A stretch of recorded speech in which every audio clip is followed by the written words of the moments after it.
The battery on my headset's dying, guys. Why don't you use your regular Mintcast setup?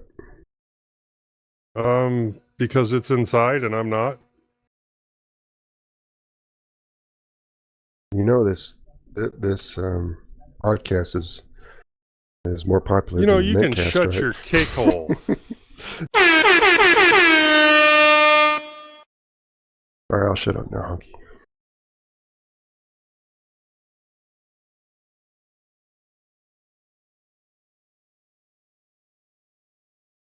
All right, welcome to episode 239 of the Linux Lugcast. We are an open podcast /lug that meets at 9 p.m. Eastern every first and third Friday of the month using Mumble. We encourage anyone listening to join us and participate on the podcast. Check out linuxlugcast.com for the server details. If you have any questions, comments, or topics you'd like us to discuss and are unable to join us live during this show, you can send us an email at feedback@linuxlugcast.com. We have a Lemmy community where we sit around and talk about this and that. You can also check out our Matrix channel where we talk about things, and we have a YouTube channel and a PeerTube channel. Do we take the Matrix link out of the show notes here? I didn't. Maybe it didn't carry over one time because we went straight over to the Lemmy, and then the Matrix is the next one. Join us in join the conversation in the Matrix. Oh, I can read. Are you sure about that? No. I'm your host of this evening, Honky Magoo. I can read. Tonight is Joe. Yeah, I'm here. Lugbot. Nothing for Lugbot. Yeah, nothing for Lugbot until next week. Oh, Hello. Yeah. Oh, that's... Well, that's new. Minnix. I am here. Netminer.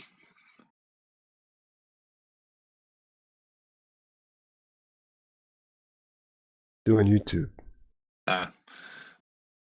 And Scotty. Scotty here. All right. From now on, at the opening of every show that you're on, Scotty, you have to say, Scotty doesn't know. Oh, God. See, and I just got that song out of my head the other day, and he goes and brings it back. After the last time you guys said I wouldn't play that song, and it was on repeat in my head all day at work. Yeah, it's an earworm. It does that. It's great. What I had Here. There he is. All right. Here. Yeah, of course, we just started the show and I got a phone call, so... Oh, boy. There's Netminer. All right. So does anybody have any projects? I know, Danny, you've been working on a lot of stuff. Yeah, I have. So if you have joined the Jitsi, or if you watch this later on PeerTube or YouTube, you will notice there is a new camera angle, and it is Buster's litter box. And I wanted to show that because it's a robotic litter box, and I've been trying to feed him snacks and get him to drink a bunch of water so he'll use it on the show, but he's just sitting here next to me right now. But so I've been wanting to set up another view like that, not necessarily his litter box, but like either that or just anything. And I wanted to use a single board computer since, as Honky says, I have a bunch of them, but I never use them. And I had the Atomic Pi, which I showed on the last show, which is an x86 single board computer. It comes with a camera module that was part of the whole deal, and I searched everywhere, all over the internet, trying to find anybody that got it to work. I posted to the Digital Loggers GitHub, which is who put it out, and even posted on Reddit, that cesspool called Reddit, and nobody replied, and I couldn't find any people that actually got it to work as a streaming camera. I saw some people were able to pull some frames from it with with a program that digital loggers actually put out to go with the camera. But I couldn't even get it to show up in dev. Like, there's no video device. There's no. I rebuilt the kernel with their patch they provided, and it still didn't show up. Oh, so I kind of put it to the side, and I got one of those Rock 64s that we got, honky, and I had that working with a webcam. I ended up using an old webcam that I found in my big box of junk. And it worked on that, but it also was like roasting the CPU and that. Like, it was pegging the whole thing out, and it was at, I think, almost 80C constantly. Is just way too hot. So I said, well, I'll just use this webcam with the Atomic Pi. Got that working, and the only OS I could install on it that would actually reboot and still come up was Ubuntu for some reason. And that's the OS that they provide, Digital Loggers provides too. So I'm guessing that somehow, I don't know what, but it just works with Ubuntu and nothing else. Like, I can install Debian on there. I installed DietPi on there. I installed Arch on there. I didn't install Fedora. But anyway, I tried all those. And then it worked, seemed to install fine. I had it set up, everything connected. But when I reboot, my only boot options were IP4 and IP6, the Pixie boot from the BIOS. Like, the total OS would just disappear. And but Ubuntu doesn't do that. So I installed Lubuntu with LXQT on there, and that works. And deleted all the crap off there because I only got a 16 gigabyte eMMC. And then Chromium seems to run the lightest on there to use with Jitsi. Go ahead. Because you have the 16 gig, I assume is why you were trying to Pixie boot? No, I wasn't trying to Pixie boot, but that's the only options that would pop up in the BIOS at once I installed an OS on there. Like, like nothing showed up after I had installed to eMMC. Okay, so you didn't like have a Pixie boot server set up or anything? No, nothing like that. I was hoping you did. I was going to that would talk be cool. To you about that, yeah. But no. So anyway, this is all just normal shit that everybody knows. So I'm just kind of rehashing it. But so that's that. I'm using the Atomic Pi for that.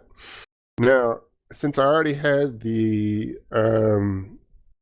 Rock 64 out, and we had talked about it previously, I wanted to try out Pihole again. And so I put Armbian on the Rock 64, and I have it hooked up to my Switch, just with maybe a 10-inch length of patch cable, and so it's almost like an appliance, like a little IoT appliance or anything or something. But I've got Pi-hole on that I installed via the Armbian installer, and it works awesome. I haven't had any issues at all. Like in the past, I had it installed and it would interfere with like certain apps on my phone and things like that, and like Amazon app and some games that I used to play, it would not let those play even though they didn't have ads in them. And I remember some streaming services too, even though there wasn't an ad there, they just would either stop and just buffer, or they wouldn't play at all. Or this was years ago though. So I'm trying it again. I haven't had any of those issues. It's the interface is like way more complex than it used to be, and there's a lot more stuff going on, and a lot more options and things like that. And it runs like way leaner too. Like, it doesn't use hardly any resources at all. Like it never really was heavy on it before, but like the Rock 64 stays like super cool and things like that. So those are the two things I worked on that, and I also got a microcontroller out of my old box of techno crap, and this one is a ESP32 cam, and I haven't messed with it yet, but I was gonna, once I got what do you call it, OBS installed on my main laptop. Once I get my little desktop studio up and running, and I want to use the feed from that little ESP32 cam as another frame within my own frame, because you can access just an RTSP stream from that little microcontroller camera. Let me grab it, because I'm sure you've seen it before. They're pretty popular. Let's see, I got it on a breadboard right now, but I'll take it off. But it's like super easy to program, and they already have sketches for them and stuff. But that's it. That's the camera right there. It's on a little ribbon connection, and it's pretty cool. So I just had it on here to program it. But so I'll probably do that this weekend, because I've got a couple of them. I'd like to put them like in different locations, like maybe in front of an aquarium or something. But I want to get like a true video server that I can put all these streams on and access as a web page, instead of just embedding the stream with the tag. So I may do that with all my aquariums and everything else, and that would be a fun project, I think. Also, there's a bot, matrix bot, matrix video bot that you can what do you call the camera in the room, and it'll show you like a live stream within the actual messaging. And I thought that was kind of cool, so maybe I'll deploy that later too. I'm sure I did a lot of other crap I'll talk about throughout the show. But what about you guys? Now that you're asleep. I have a suggestion for anyone using Chrome. Try Netminer. Real quick, Netminer. I wanted to tell you that I tried that Diet Pi with the desktop, and the desktop I used was LXQT on the ROC 64, and I got that one to work okay. I'm not sure which desktop you were trying to use when you were using Diet Pi, but I remember you were having problems with it. But LXQT seemed to work okay on the Diet Pi. Well, I was running into problems with installing debs and stuff. Oh, okay. So there was,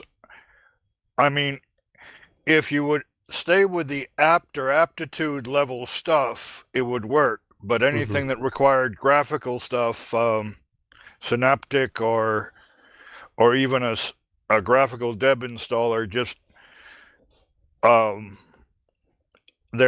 they somehow were not doing. Maybe it was System D stuff, maybe it was whatever, but they weren't. There was a hole in their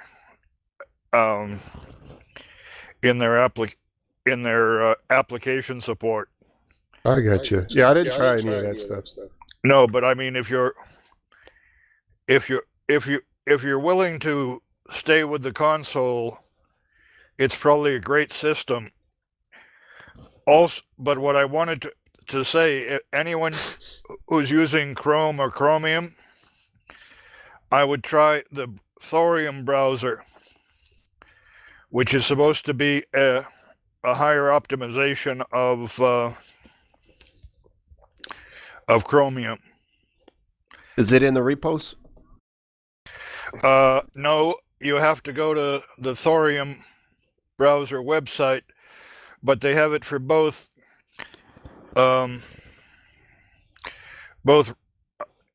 it runs on the Pi, and it runs on Pi Debian, and it runs on regular debs and probably other stuff. But yeah, they have a Raspberry Pi, and they have a bunch of stuff for it. But it's been a rapidly improving browser, and it's pretty fast. Also, there are supposedly ways to optimize your websites so it uses less memory. So I haven't used that feature, but well, you know what? While y'all are talking, I'm gonna install it on the on the little the little Atomic Pi, and we'll do a on show test out of it, because right now I'm using Chromium, and it seems to kind of jitsi crashes every once in a while. So, Netminer, when you were doing the Diet Pie thing, did you try DPKG?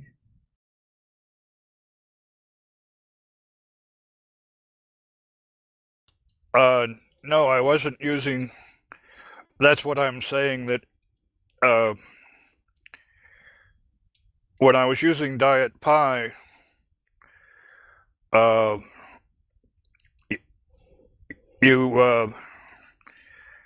didn't try DPKG or whatever. I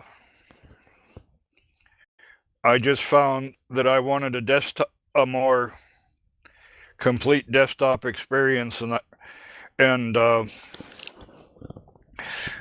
I found the MX Linux for the Pi to be quite nice, even running off a 64 gig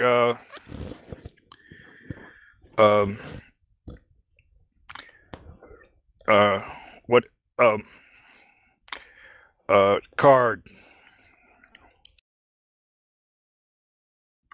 Okay, so everything that was running in the terminal seemed like it got the job done, but when you went for the graphical side, that's where you ran into errors? Yeah, there were errors when you tried to use Gadebi graphical or Synaptic. It just they just hadn't really tested. Sounds like the desktops are more of a feature than a tested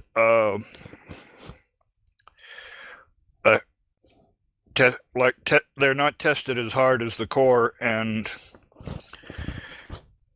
if the developers are only using DPKG or apt in a terminal, they won't find the problems that I found. Right. So I'm trying to figure out, do they actually use it with a desktop environment? I thought that was mostly a head. Well, no, I think they do have a DE on them. I thought they mostly use it headless. Well, they have added a bunch of desktop environments you're supposed to install, but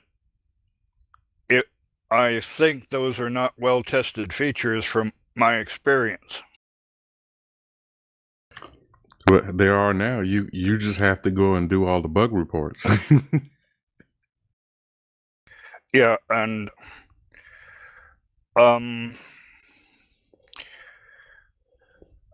also I do have a question about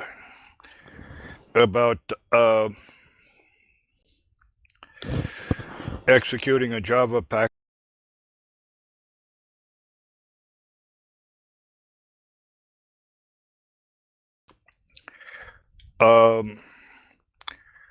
I want to make Muon SSH a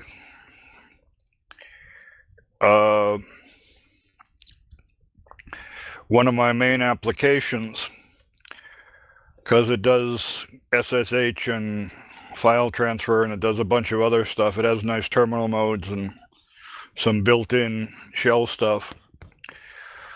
But I was just wondering where I should put the .jar file. I can't use the deb because the deb is tied to an earlier version of Java.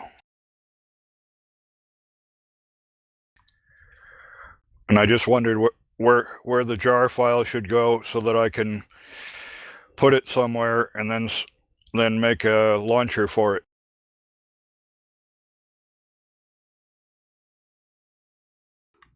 Well, since you chose Java, you have chosen death.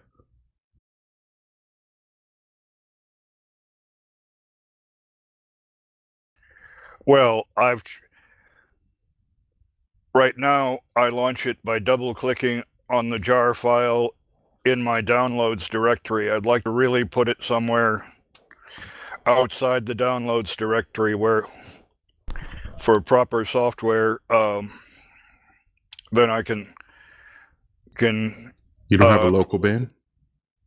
You can run it in a local bin, right? That's what. Actually, that's what I was going to try to get the information here. I know I have to make the command line java -jar path to Java file, but I was wondering where it should be put. Yeah, once you put it in the local bin, I think most systems you can just do a if it's not already done by default, where you have that that F statement that provides the path in your bash RC, then you just add that in there in your bash RC, and that way you know it just. Well, wait, there's an echo. I think the thing that I do is just I haven't really modified my bash RC. I haven't really set up bash except for what came in the box. When I make my launcher, once I know where to put it, I can put the command line in appropriately.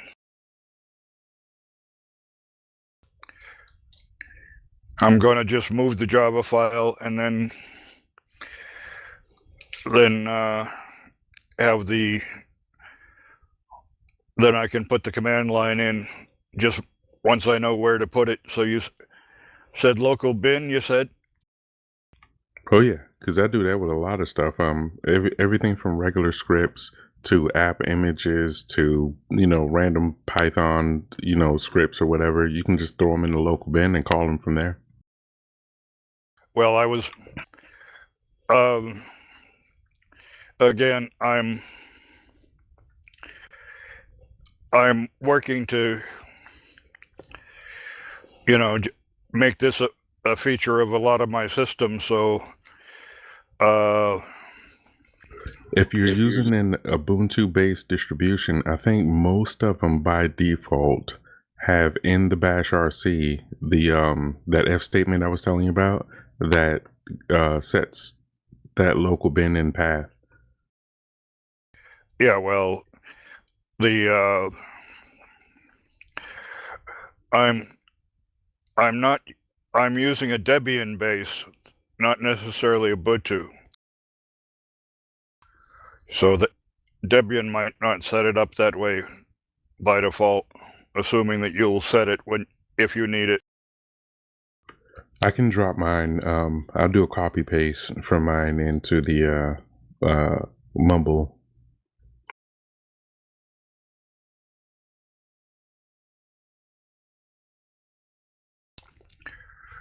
Okay, I'll just have to copy it to something. Wait a minute.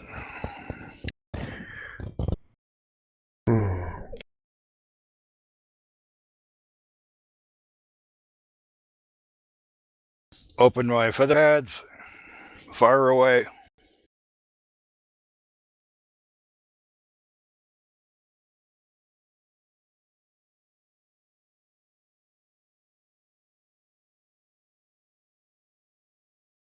Thorium browser. It says the fastest browser on Earth.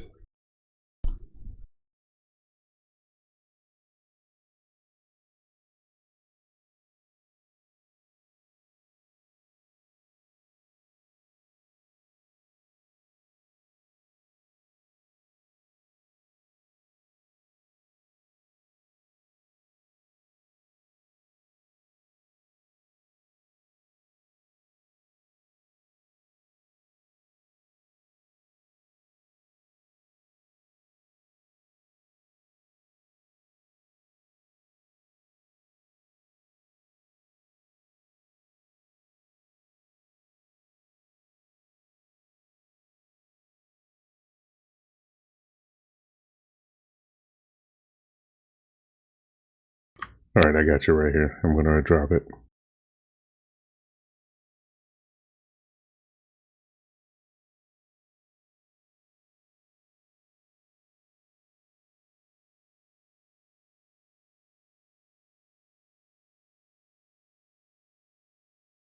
I don't know if it maintains the format when you post it in there like that, but I just copy pasted.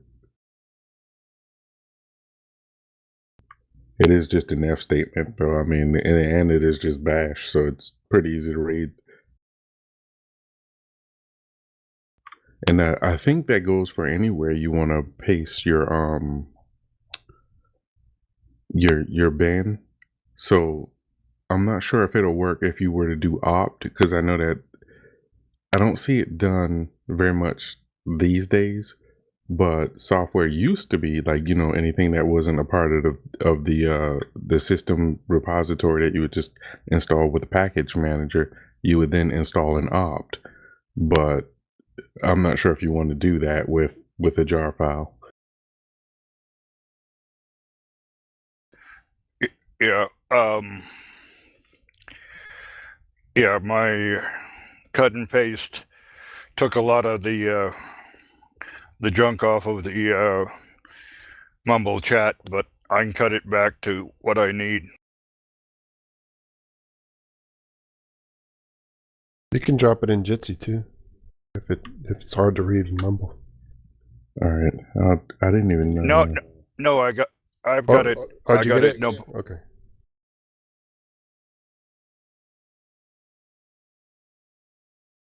So I'm installing from the Thorium repo. Installing it. If you do it in Jitsi, it does it puts an emoji in there.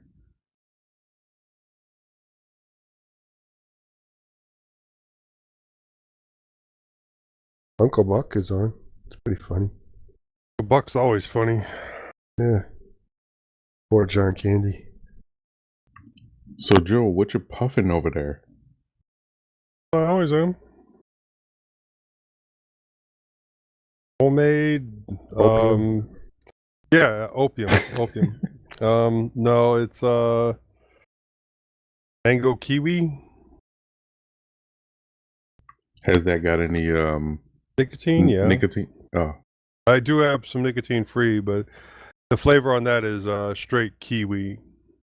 So, like, if I find myself vaping too much, I'll switch to the nicotine free because I'm obviously doing it just for the sake of doing it.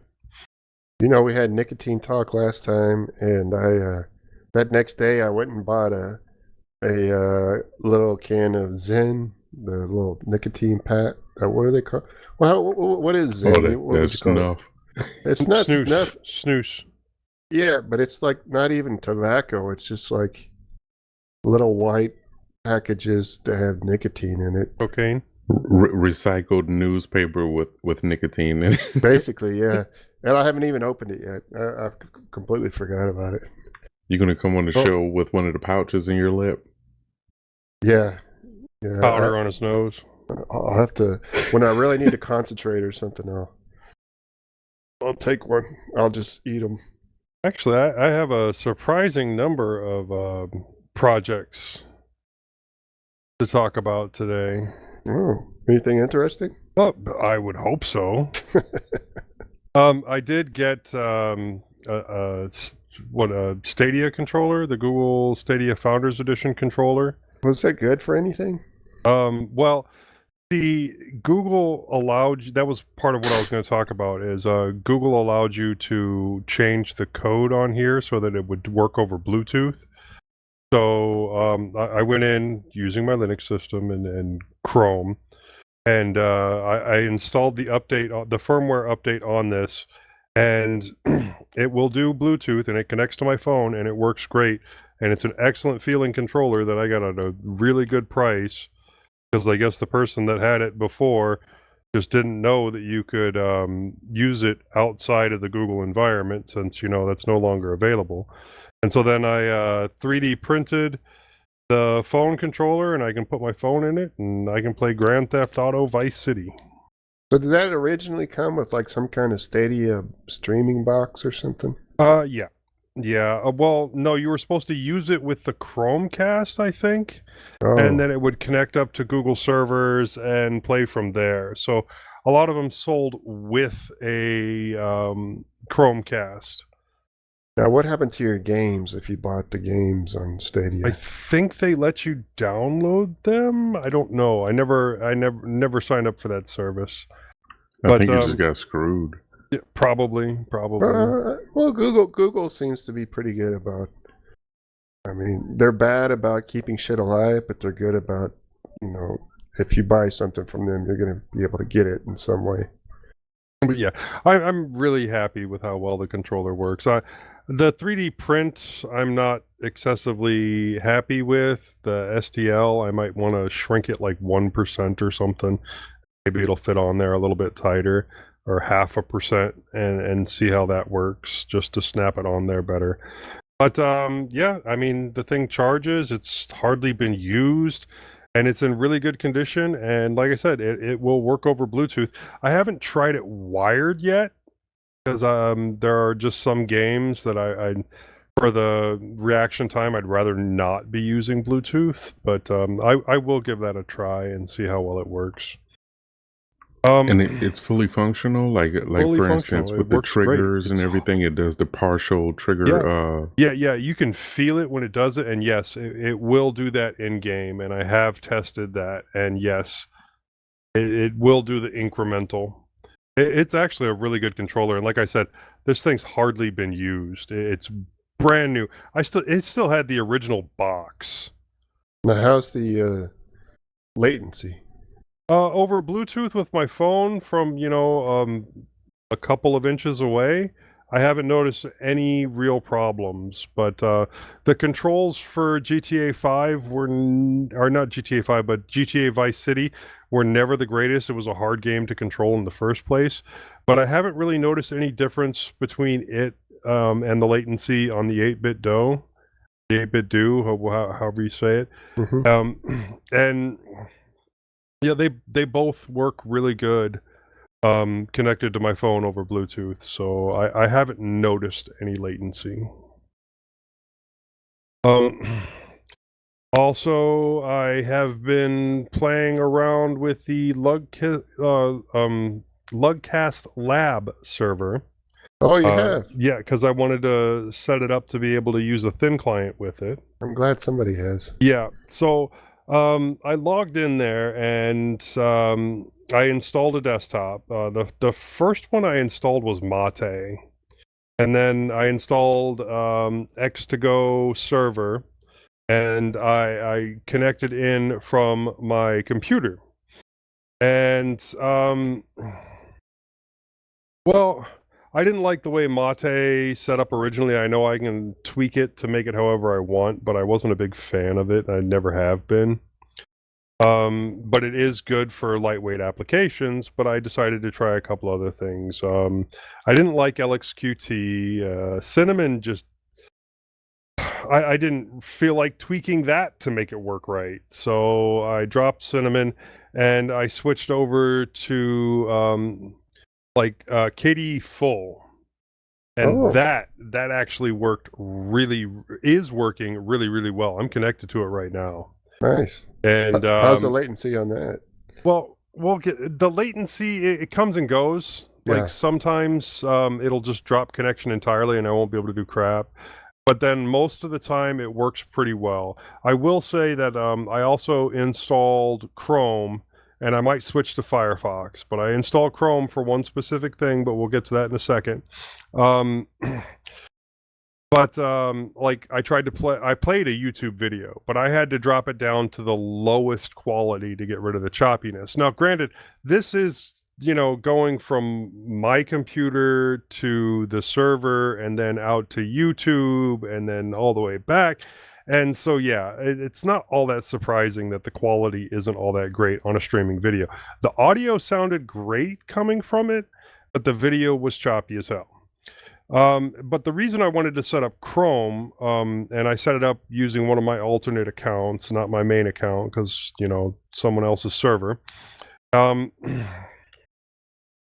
I wanted to do Chrome Remote Desktop and be able to set it up on my phone and use my phone as the thin client, and that has worked. And it's worked pretty well. So that and Dex, and I have a Linux box that I can access all the time, full desktop with LibreOffice or whatever the heck else I want to put on there. And I did install VLC as well, and I will be testing that out further, but I need to find a video, put it on there, and then test it. So we'll see how that goes. I think I'm still going to have some of the same problems, and some of it will be probably dependent on the time of day. And I'm not sure what connection package we have or how much data we're allowed to go back and forth. So I'm probably not going to do a whole lot of video. Matter of fact, I should probably shut down now and then talk to Mordency and see where we're at. Yeah, on data usage. I have no idea about that either. Like what the... Wait, so you're saying you did not install a tiling window manager? There is one, actually a couple of them installed, tiling window managers, but I'm not using them because I installed several desktops and it gave me the options to go back and forth. So that sounds like a lot of packages. I installed a lot. I did. I went through and installed several different desktops because I was testing out to see what worked best as a thin client. That's what it's for. Yeah. It's for us to test crap out. Test with, and it's our lab, our personal laboratory. But yeah, KDE so far has worked out the best. Plasma 6. Yeah. That's what I prefer. That's amazing because X2Go has traditionally had problems with heavy graphic desktops like GNOME and KDE. One that's recommended is XFCE. I have not tried XFCE yet, but I can and I probably will. That's what I use on that web top, the Docker container. Yeah. And XFCE. I think part of the problem that I was having with Cinnamon and LXQT was the screen ratio. The screen ratio wouldn't match up between the output from the server and the what was set up with X2Go. So I think that was some of my problems. So I'm going to go back and I'm going to retest those because I haven't removed any of them yet. And then I also need to test on my phone to see which one works best on there, because it will give me the option to pick any one of them and spin off a new desktop. So I will get back to that, and after I talk to Mordency to make sure I'm not, using too much data. I'm pretty sure obviously ask him first, but I'm pretty sure we just got a ton of data. I think it was a pretty good deal he got. Yeah, I don't want to bog us down. Yeah. So I'm gonna make sure before I do anything else. But I don't want to like run a Plex server from there or anything. Right. But I might see how well Joplin works from there. Yeah, that's a good idea. Joplin attached to my Nextcloud, because that'll only do like the notes, so that should be on the low end of data. And I decided against doing Joplin Web because I don't want to leave it in a position where it could be vulnerable to people like Danny. Right. Although you can password protect Joplin Web. You can, yeah, I'm sure you can, but passwords aren't perfect protection. You should try it on just at home on your own. Yeah. See if you like it. I like it. I use it at work a lot in the browser. If you need I mean, if you're at home, you probably already have the application installed. So The app image. yeah, you don't really need. I'm also going to see how well it works on a USB stick. Having the app image there with all my crap saved. That's a good idea. And just be able to take it to whatever device I'm on. Oh, and then, well, I had a 512 gig micro SD card die on me. What was that being used for? It was actually my Nextcloud backup on one of my systems. So I was kind of putting it through its paces and like copying 90 gig onto it all at once. Mm-hmm. But yeah, it's dead. So what brand did you have? That was the Samsung. I'll have to check. Oh, really? Yeah, it was. They used it pretty good. Yeah, it was a lower cost one though, so I don't know. Class 10. I don't remember. I'll have to pull it out, but I don't have the tool to open it up right this second. Especially if you say you were doing 90 gigabyte files quite often. Well, no. This was just a 90 gigabyte copy from Nextcloud, so it was a series of files, but it was 90 gigs worth. Oh, a bunch of small files. Yeah, all at once, and I guess it just didn't like that, and then it went to read only, and that usually is an indicator that it's going to die, and then it just doesn't seem to exist anymore, even though it's still in there. Yeah, that's what they call taking a flying shit. Yeah, but it's in my 1GX, and my 1GX actually has a slot for an NGFF 2242 M.2. So those anymore are roughly the same cost as the 512 gig micro SD cards. So I'm thinking about getting one of those, and that should last. Thorium browser does not work on this Atomic Pi. Let me try to run it from the command line. Oh, and then as I was saying in the pre-show, I also got a new build plate for my 3D printer from Micro Center using some gift cards that I had left over for Christmas, and it's the smooth PEI plate, and it was because my glass plate, I had that particular glass plate for a couple of years, and it was originally textured, and it was no longer textured, and even washing it off, nothing would stick to it anymore. So I went and got the PEI plate, and for the first couple of prints, it printed really good, and then after that, nothing wants to stick to that either. But I did my reading online, and I tried rubbing alcohol. I tried the watered-down Windex that people were recommending. I even tried giving it a spray with hairspray to see if that would help. And no, not really. But now they also recommended possibly washing it in hot water and dish soap.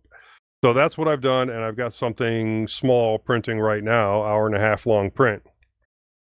See how it comes out. And if it doesn't work, I also bought a glass plate as a backup. So I'm really hoping the PEI works, but I do have another means to do it.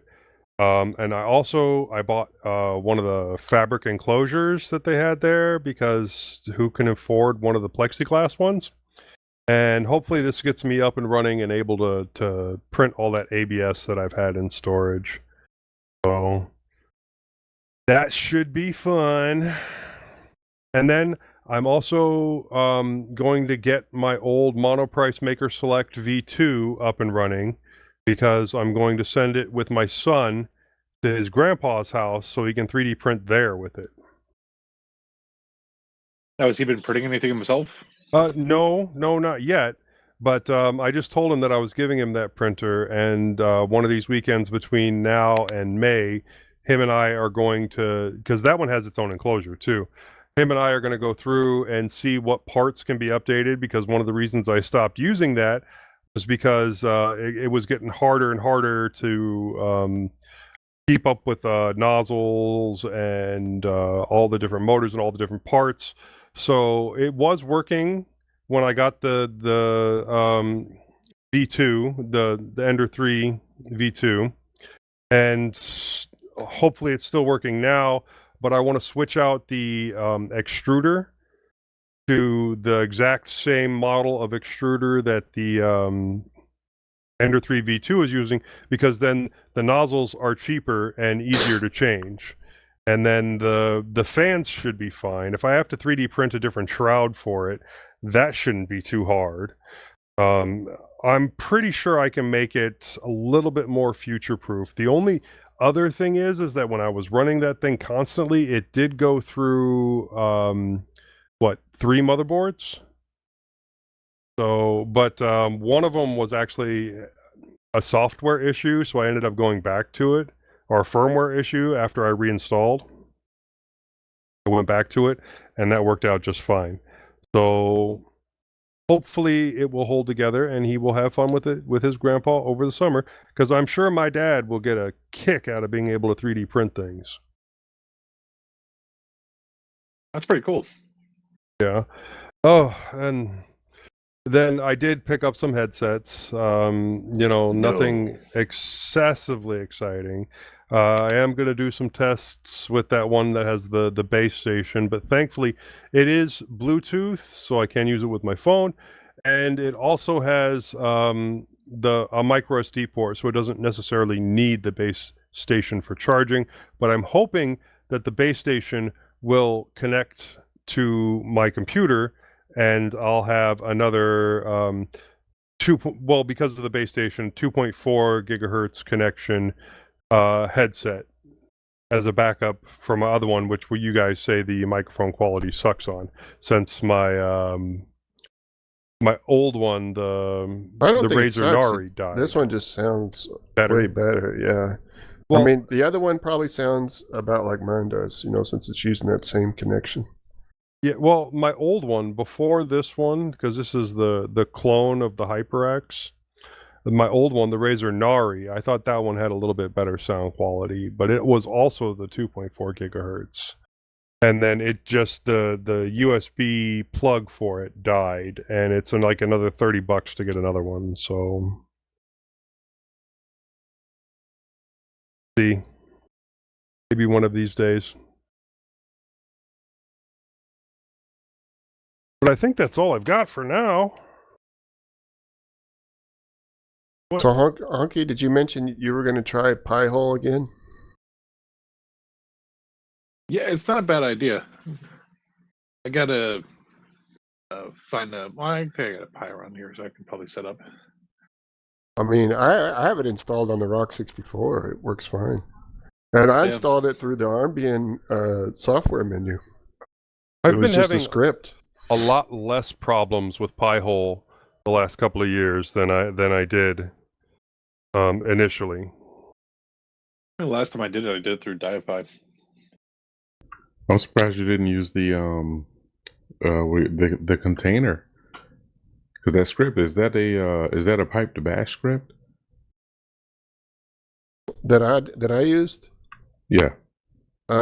What? No, it's through Armbian's software interface called Softy, and then you just check what you want to install from their repo, and it's the Armbian set of scripts, and that script installs whatever you check on the list. Have you ever used Armbian? No, I've never used it. I've only bought the Raspberry Pis, so I just use their OS. It's basically Ubuntu. Debian, but it's just set up for single board computers, and they have a really cool tool on it called Armbian Config, which is they quit adding to their new images. Like, you have to install it yourself now on the newer images. But used to it would come already pre-installed.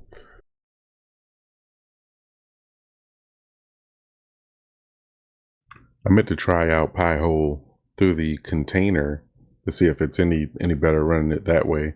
I have very little experience with containers, so I need to actually try something with a container, and it's going to be with what do you call it, Podman instead of Docker.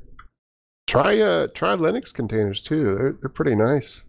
I've been moving all my servers, my VMs to Linux containers on Proxmox, and they everything user space is within the container, but it just shares the kernel from the host. So like it only takes up like 50 megabytes of RAM to run a Debian distro in a Linux container. It's pretty cool. Is that like the was it LXD, LXC containers? Yeah, that's it.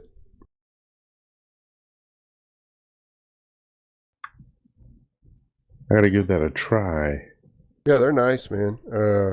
I mean, it's basically once you enter them, all the file system is the same, and it's just like a normal distro, and you can run them unprivileged, so they can't affect your host system, which is how I'm running them, and it's great. Can you run them from the command line though? I don't know. Yeah, that's how I'm running them. Okay, so they have like a versh type script or something. Yeah. I mean, it's just the way I run them is via Proxmox. So it starts you just choose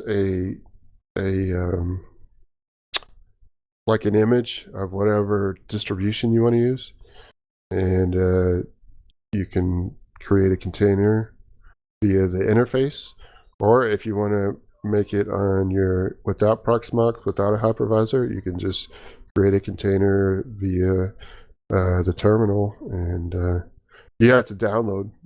I mean, it's LXC package, so that you can create a Linux container. But once you do that, then you enter the container, and it's just like you're in a VM almost, except it doesn't use hardly any resources like virtual machines do. Then, yeah, what I like, what makes them really handy, now that I've got the network interfaces figured out, which is what I was having trouble with, is like in Docker, you have to map your network ports to exit the container, and so that you can access it, if you're running a web application or something.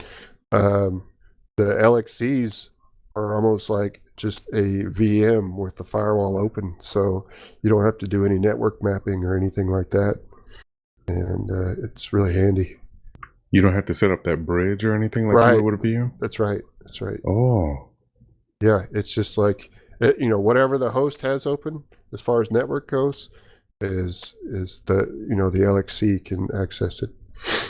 Oh, right, because it's sharing the current. But wait a minute, hold on now. Wouldn't that take away some of the security if you're running services on there and an attacker breaks out of that? No, because the LXC is unprivileged. You can run them privileged or unprivileged, but I mean, you should run them unprivileged, so they don't have any access to your host system. It can only access the network, exit the network. But it's just a kernel. It shares a kernel, unlike Docker containers, so it doesn't use hardly, like that. I'm using a full Debian Bookworm distro. Oh man! Cool. Is that Joe? Yeah, that's Joe. Yep. And it's all I need is 50 megabytes of RAM to run that Linux container. It's pretty nice. That is pretty sweet, because that's one of the problems with VMs a lot of times. Yeah, figuring out how much resources to. Exactly right. It's a big improvement as far as resource usage compared to VMs. One of the other things I'm looking at trying in the future, I know I can't do it right now, and I don't have the focus and the time and energy, but I'm hoping to get into the it's the access controls, like SE Linux and AppArmor. Mm-hmm. Mandatory access controls, I think is what it's called. I want to learn how to set up those profiles and try and, I guess, create a more secure system. I don't have a need for it. It's just something I want to play with for a little bit till I get too frustrated with, and then just throw it away. I mean, it's a skill that you can definitely use. You know, there's always So I take it that didn't work. plus sizes. No, you just got a big fuzzy buzz. What were you doing? I was testing out. I found one of my 4-pole extension cables, and I was testing out that other headset. See how well it worked. If it would take the 4-pole, and I guess it didn't. So But you, Yeah, Hunky? Actually, I've been spending a lot of time. I downloaded something off of Steam called RPG Maker MV. It's kind of like a very dead simple game engine. I mean, by itself, without doing a whole lot of work, you can make like an original Final Fantasy type game. If you want to put more effort into it, you can make something a lot more. So I've just been playing around with that. Have you made anything? I've made the beginnings of stuff. I Yeah. haven't made anything like a full, complete game yet. That would take a lot. But I've learned a lot about how to do stuff with it. Pretty fun. Yeah. So with those, is it mostly manipulation of assets, or are you actually using code inside of that environment? Mostly manipulating assets, but it has the ability to add code to it. Can you make a Lugcast game? Depending on what you want the game to do, sure. I wanted to go on an adventure with all the characters from the Linux Lugcast. Okay, where would you like the adventure to go? Westeridge. Mordor. No, Mordor. That's already been done. Let's go to We're gonna Detroit. walk right into Detroit? Mordor. Detroit is even scarier. I think we should go there. So, I mean, I started off the initial because when I finished it, around the time I started doing this was the time I finished listening to the Dresden Files stuff. So I started making a kind of Dresden Files game, and I was using some of the artwork from the Dresden Files graphic novels and putting that into it, and looked okay, but it also taught me a bunch of things. And then I decided I just wanted to make something that was I wanted to make something that I'm going to wind up actually finishing versus something that's going to take a great deal of time. So I've been playing around with the like I said, if you don't want to put a lot of effort into it, you can make like a basic RPG pretty quickly. So that's what I'm working on now. It's just I want to kind of spit something out that's going to be playable just for the fuck of it, and then kind of work on something a little bit more intensive later on. I'm telling you, the Lugcast goes to Detroit. We sell millions of copies. What are we gonna do in Detroit? We're gonna we have to like karate chop. He's all set up for horse, Chicago. And I am all set up for Chicago. Mm-hmm. We could do we could go into the like the underground sewer tunnels and find rats that we have to fight, and we could try. Yeah. We could buy one of those dollar houses. Get shot at. Fix it up. Yeah. Don't they sell houses for $1 there, and you can fix it up? And... You can buy mansions really cheap in Detroit, I heard. Yeah, let's do that. It can be like a simulator, Detroit simulator.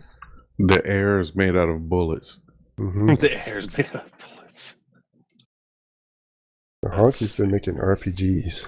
So I'm curious, how would you distribute it? Like what comes out of the RPG Maker?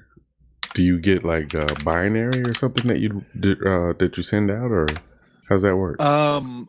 Exactly what comes out, I'm not exactly sure, but apparently with RPG Maker MV, I can put it out for Windows, Mac, Linux, and Android.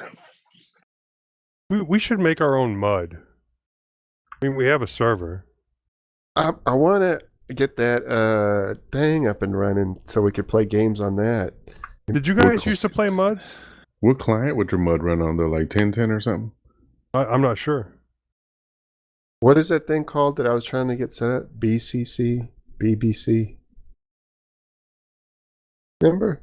You're a fan of the BBC? Who is You it? know, yeah, aren't we all?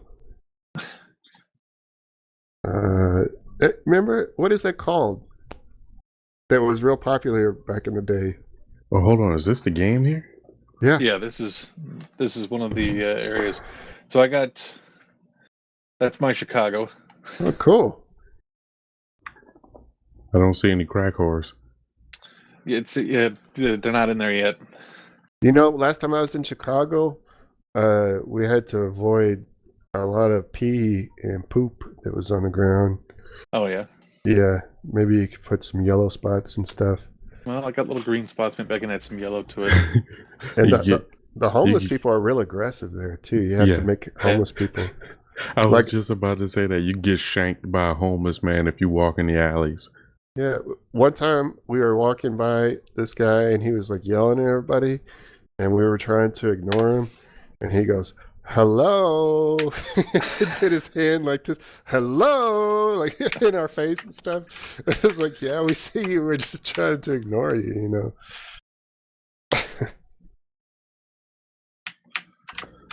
Pro tip: don't fight with the homeless.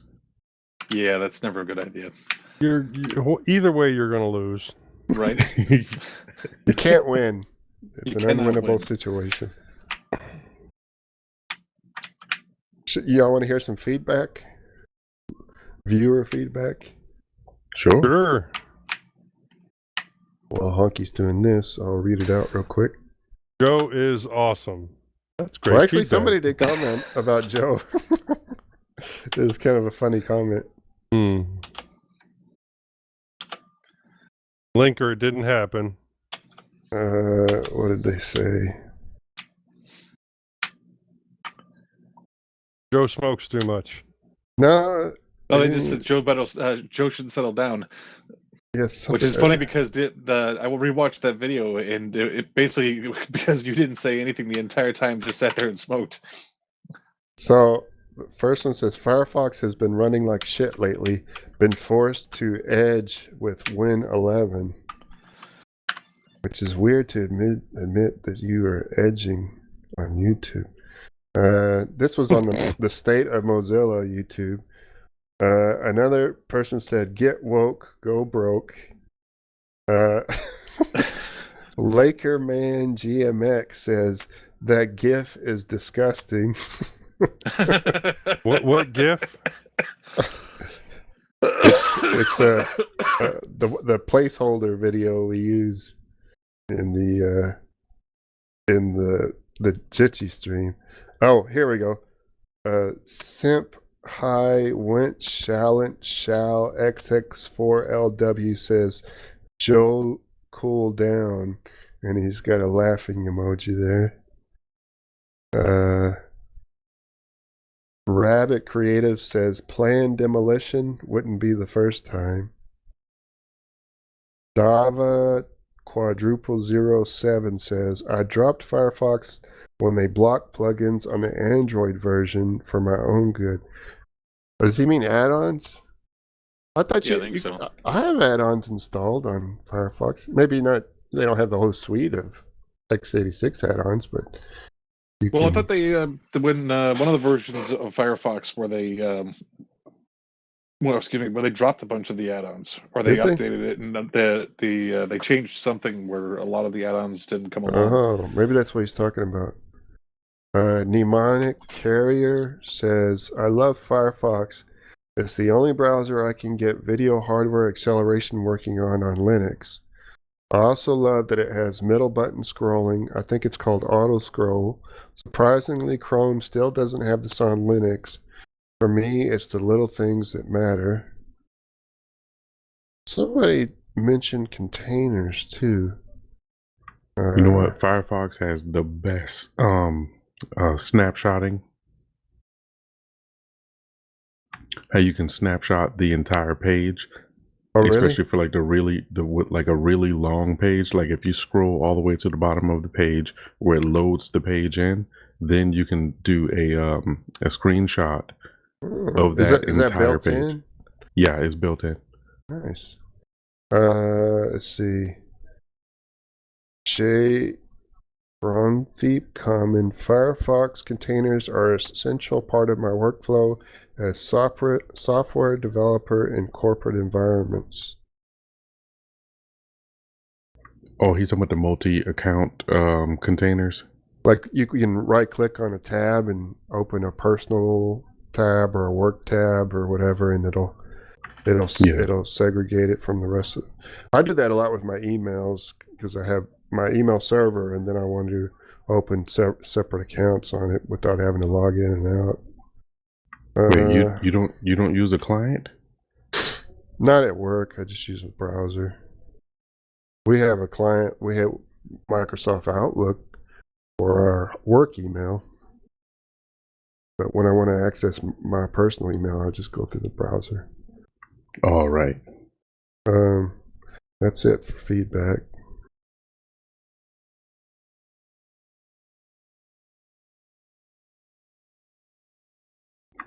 Now I feel left out. They didn't say anything about me. Well, you weren't on this show. This was, I think Fat Boy and Eric were on this show. When we were talking about the state of Mozilla. Oh, speaking of which, is Eric having a surgery this go around? I remember he said before in the last one that he's got a surgery coming up. The last show. I don't know. That's a good question. He was here last show. Yeah, that's where I thought I heard him. Oh, okay. Say something about the.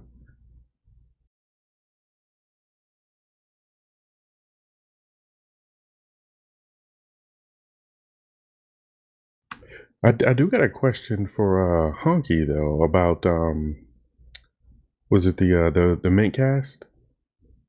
Do you guys? Yeah, that would be Joe. Oh, Joe. Oh, Yeah. Look, I'm asking the wrong person already. With the Mintcast, do you guys set up a script or something like that for the Mintcast? Yes. Okay, because I was as I'm listening to it, I appreciate the structure of the show, and I was wondering. It's in the show notes on the webpage. Okay. So yeah, we write that. And then I've noticed I have to talk to Bill tomorrow while I'm working because he's doing the innards this upcoming Sunday, and there's nothing in the show notes yet in that section of the show notes going over what he's talking about. So I want to make sure that he's ready to go, or if I have to like crap something out at the last minute while working. I can come on there and talk some trash. Tell everybody why I left Linux, man. you know, talking trash is always appreciated on every show that I'm on, because if I'm not talking trash, I'm not enjoying the show. Well, there you go. Have you tried out the new Mint? Yeah. What are they, I have not. 2.13 or something? Yes, I have tried out the new Mint, but I have not tried out the Wayland beta for it, if that's what you're asking. I don't know. It's obviously not ready for showtime yet, and I've kind of been. Well, I've tried out Wayland before. I've been embedded in X11 for a really long time, and a lot of the applications that I use, like X2Go, are really, really dependent on X11. Does Mint still do that preference file that blocks snaps? Snaps, yes, yeah. I delete it though when I do a new install, because I do use snaps. Yeah, that was the one thing, the only thing that I had a problem with Linux Mint about, and it's one of those opinionated kind of things, you know what I mean? Like how Fedora for a long time refused to add a dark mode. And it's like, it's not that it was difficult to maintain or to code in or anything. It was just like they're saying, no, you don't deserve one. And that's the thing that bothers me about a distro. With snaps, I don't know if you followed a lot of the controversy that was going on when they put in that file to block snaps from upstream. The whole thing is the developers for Mint wanted you to be able to have the choice on whether or not snaps were used, which is why they made it so that you could delete that file and then purposefully install snaps, as opposed to, you go and install something and next thing you know, snapd is installed and half your applications are snap and you didn't know it. Yeah, that does sound like a bad time right there. You think a baby boy is a little man? Talking about a tiny human? I was thinking about that today. Is that a little man? No. What is it? Man has definition. That's just a boy. A boy that's gone through puberty is technically a man. What if you have a disease where you never go through puberty, but you're 60 years old? Are you a man or are you still a boy? Well, you would technically, I guess, be an idiot that didn't go to the doctor and get testosterone replacement so that you went through puberty. But are you a man or a boy? You'd be a boy man. Yeah, I still call you a man. Yeah. It all depends on what you went through as well. I think that the passage into manhood is it's a lot of sacrifice involved, and if you went through it, then I think you earn a title. So you think you have to have certain experiences to be a man, like life experiences, I guess? Yeah. Know when to die quietly, so you don't wake everybody else up. It's like a certain politician we know that still acts like a freaking child because he's never, actually been told no and had it stick. So would you say he's not a man? I'd say he's more of a guppy. What's a guppy? Like a fish? Yes. What makes him a fish? Just wait till he goes to prison. He'll be a very popular fish. Does he breathe underwater? Uh-huh. So to be a man, you cannot be locked in a room since you were a boy and then come out when you're 60. Because then you wouldn't have any life experiences. Then you'd be a psychopath. Yeah, that's. You see what happens to people that spend too long in solitary confinement. But you wouldn't be a man. You wouldn't be English. You wouldn't be able to speak. You'd barely be human. You'd be like a feral person? Yes. Yeah, you'd be a wildling. Oh, what about that guy in Austria that had his daughter under his house? And he had kids with his daughter. Then killed a bunch of those kids. Yeah. Yeah, remember that? I hope he has a really, really, really, really, really long life in a Supermax prison where everybody is really, really, really, really friendly. You know what's crazy about that is like he's that went on for like years and years, and supposedly his wife never knew what was going on in the basement. I call BS. That's what I say, because that's hard to believe. BS. That's got to be BS. So she was never prosecuted or anything, just he was. And he said when she asked about these babies, he said somebody was dropping them off at the doorstep. Just multiple times. Oh, that is the dumbest shit. How much in denial do you have to be? Isn't that crazy? Now, did her mother, was her mother and father related? Well, so he had a daughter with his wife, the bad guy, and then he wrote a fake note from her saying she ran away when she was like 12 or something, but really he had built this dungeon in the basement where he hid her away. And then he would go down there and have sex with her, and then he had kids with her. Then they all lived in that basement room. And then he told his wife he would just go down there, and that was his workshop. but he kept it locked up and stuff. But that, to me, I think she would know something was going on. She Now, didn't too. notice that he was taking enough food down there for 3 people. The baby formula, the diapers, the trash coming out of there. Yeah, the crying, the whining. Yeah, that's Yeah, what I'm But that's thinking. what I was saying. Was the wife in the same situation? Like, was her parents related? No. They were. Neither of them had parents that were related. It's just this was his weird fetish that he was into incest. Well, I guess. like I said, I hope he lives a really, really long life in a very, very friendly prison.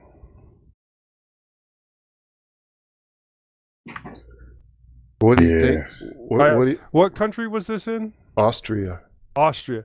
I don't know how the prisons are there in Austria, but I kind of want him to, have a special visit where he gets to stay in a U.S. prison because, those guys know what to do with the child rapists. Yeah, they usually don't even put them in. According to a guy on YouTube who has a lot of time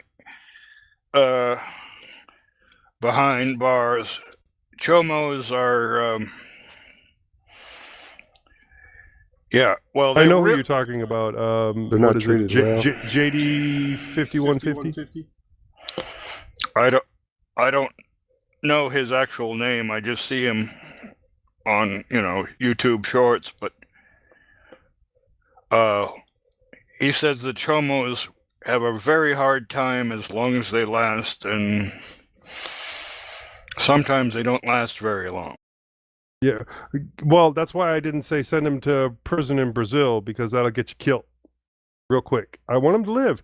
I just want him to be tortured every day for the rest of his life. Very, very long life.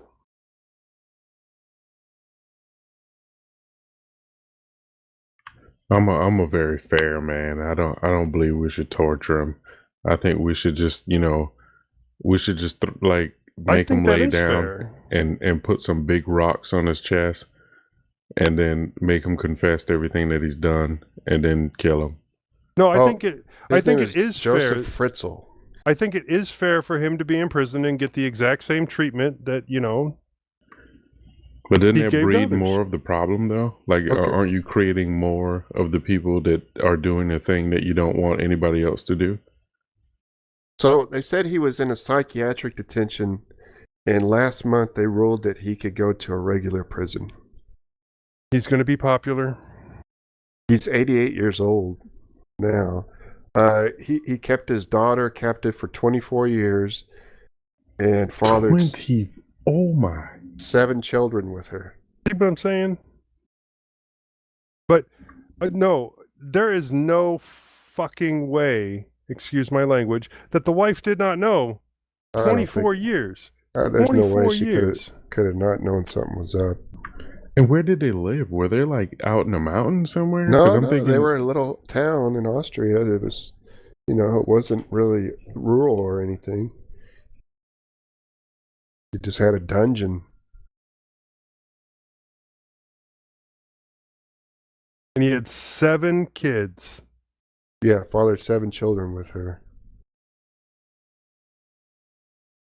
And then I think what happened was one of the kids was dying, and so he took the kid to the hospital, and they figured out that something else was going on, and they called the police, and then that's when they found out. One of the kids died, so 6 of them survived over the next 24 years. Oh, okay, his daughter disappeared at 18. I thought she was younger than that. In 1984, and then she emerged in 2008. 24 years old. So an 18-year-old just disappeared, and everybody was like, all right, I guess that's a normal thing around here. No, she wasn't 24 years old. She was in there for 24 years. So she was 42? Yeah, she was 18 and came out when she was 42. Oh my. I think that math is right. Pretty crazy. Well, I think that's a terrible thing, but I am glad that did not happen in the U.S. because we already have a pretty tough reputation to get past now. You So, remember the guy in Cleveland who had the 3 women locked in his attic? The Castro guy? You don't remember that? Remember that there was a meme of the guy that saved her? There was a black dude that was talking on TV, and they asked him, "What made you go and do that?" You know, because she was like yelling outside of the door, and that guy wasn't there, and he had this funny interview where he said that something like, if a white girl is yelling for a black guy to come and save her, then you know something's wrong, or something like that. But that was like a big meme for a long time, and they even like songified it, the interview and stuff. And that guy, he killed himself in prison, though. Or actually killed himself before he was even convicted, I think. While he was in jail waiting for trial. well, yeah, he's going to an American prison, and the word's going to get around. He's like, look, shortcut. Yeah.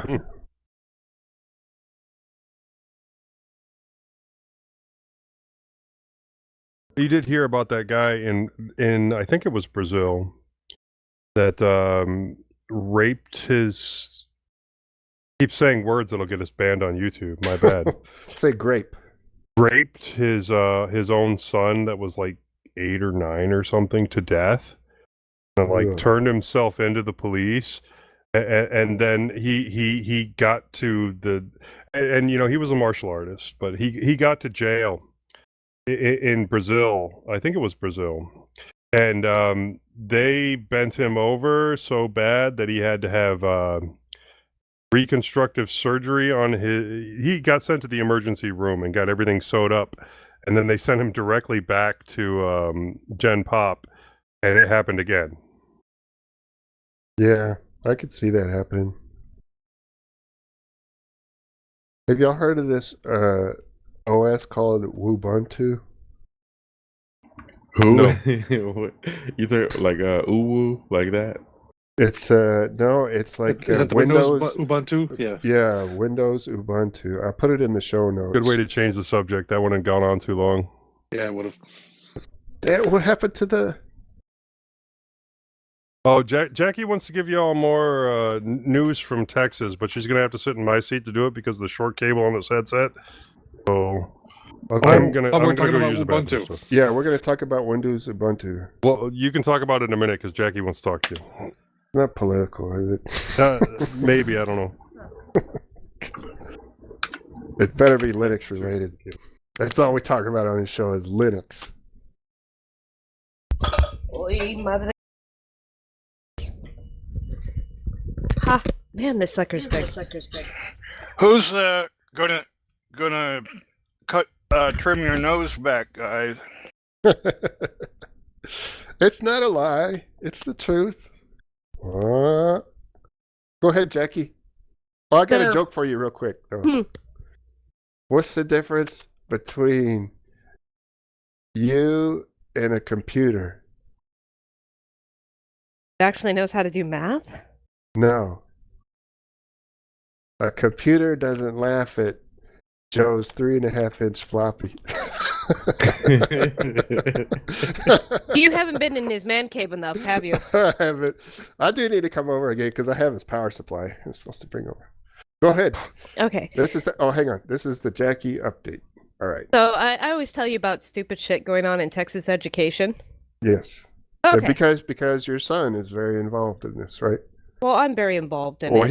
he's in the middle of all this. Not right now. This one's not us. Oh, okay.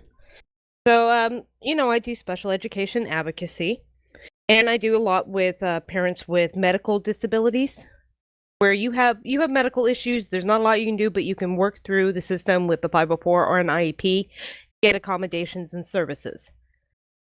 So, recently, and if you look at the People magazine, they just published a story. This happened in November. A football player who happens to be a sophomore He's on varsity. He's really good. He's in Lake Travis ISD, which is outside of San Antonio. You're looking at a very white, rich area. His teammates ask him about his peanut allergy, and he tells them it's very severe.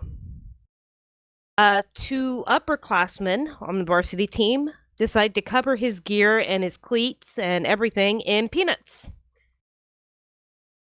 And he didn't notice on some of it before he'd already got it on. So, of course, he had to use his EpiPens, hospital visit, all that jazz.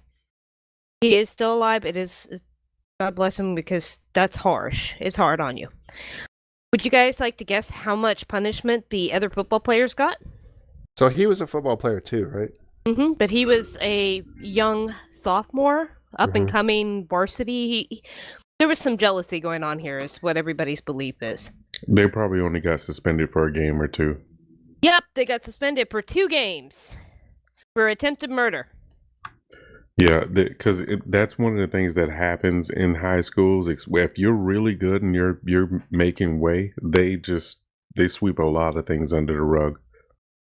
Well, one of the kids has lost almost all his scholarships after he's been profiled by a national. He's in People magazine, and the story's making national. Yeah, that's about the only punishment that he'll get, though, as far as like the local law enforcement or anything like that. Unless the kid had died, they're not even going to bother to prosecute. That's Well, like see- a psychopath, right? Well, the thing was, is his sister is a senior at that high school, and they started bullying her with making up names and Instagram accounts and all that, and saying that it was all their fault, and basically bullying his younger sibling in middle school and his sister who was a senior and him. But like Travis ISD said, according to the law and TEA guidelines, that this was not bullying because it did not affect his life. Even though he almost died. Mm-hmm. Do y'all have any allergies, Jackie? Tala is what they call IEI, inborn error of immunity. Mhm. So she reacts, and the longer she's around the substance, the worse her reactions become. Like the Oh. stuff that she's allergic to? No, you never know what's going to set her off. Oh, okay. Her stuff is just, she's so sensitive to everything, perfumes, soaps, people's Detergent. fabric detergent, and Oh. hand sanitizer, so everything but the thing was, is like when our district put her in the detention center because she couldn't be around the district while they were doing construction. So what happens to her if she gets around something that she's sensitive to? The longer she's involved around it, the worse it gets. It starts, and it can go into needing an EpiPen. Does she get like a respiratory problems and problems breathing and stuff like that? And hives and rashes and some things set her off faster than others, but again, the more she's around it, the worse. Like she could walk in and hasn't been around it in a while, and it's boom, she's like, I gotta leave.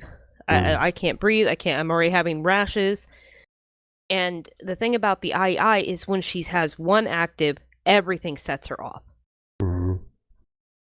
So even though she's not allergic to it, she's had a reaction, and it's like everything around her she's so hypersensitive. It's like a flare-up or something, right?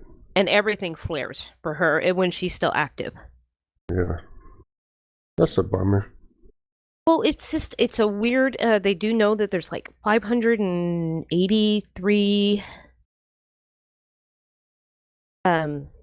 genes that they have so far isolated that cause weird immune reactions. Just don't know which one of them is hers yet. Mm. But this has gone, from when she was a little kid, they called it multiple chemical sensitivity.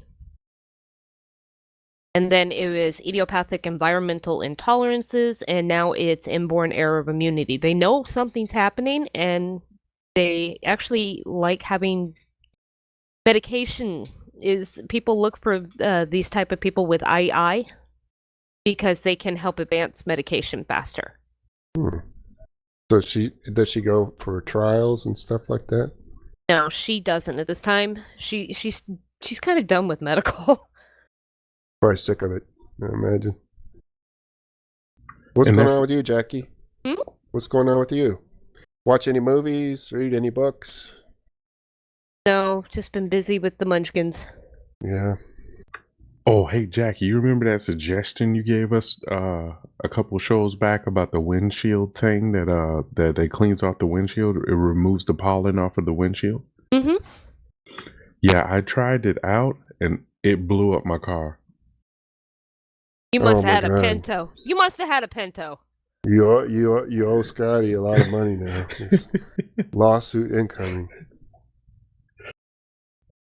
Yeah, I was bringing it across the top of the windshield, and I heard a noise. So when I looked over to the side, my car just exploded. Yeah. Happens all the time. Tragedy.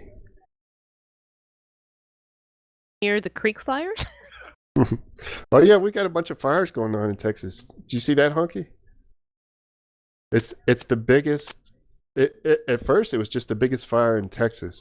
No, Now it was second biggest, and now it's eclipsed, and now the largest fire as of today Yeah, in Texas and- history. Texas history. Wow. That's right.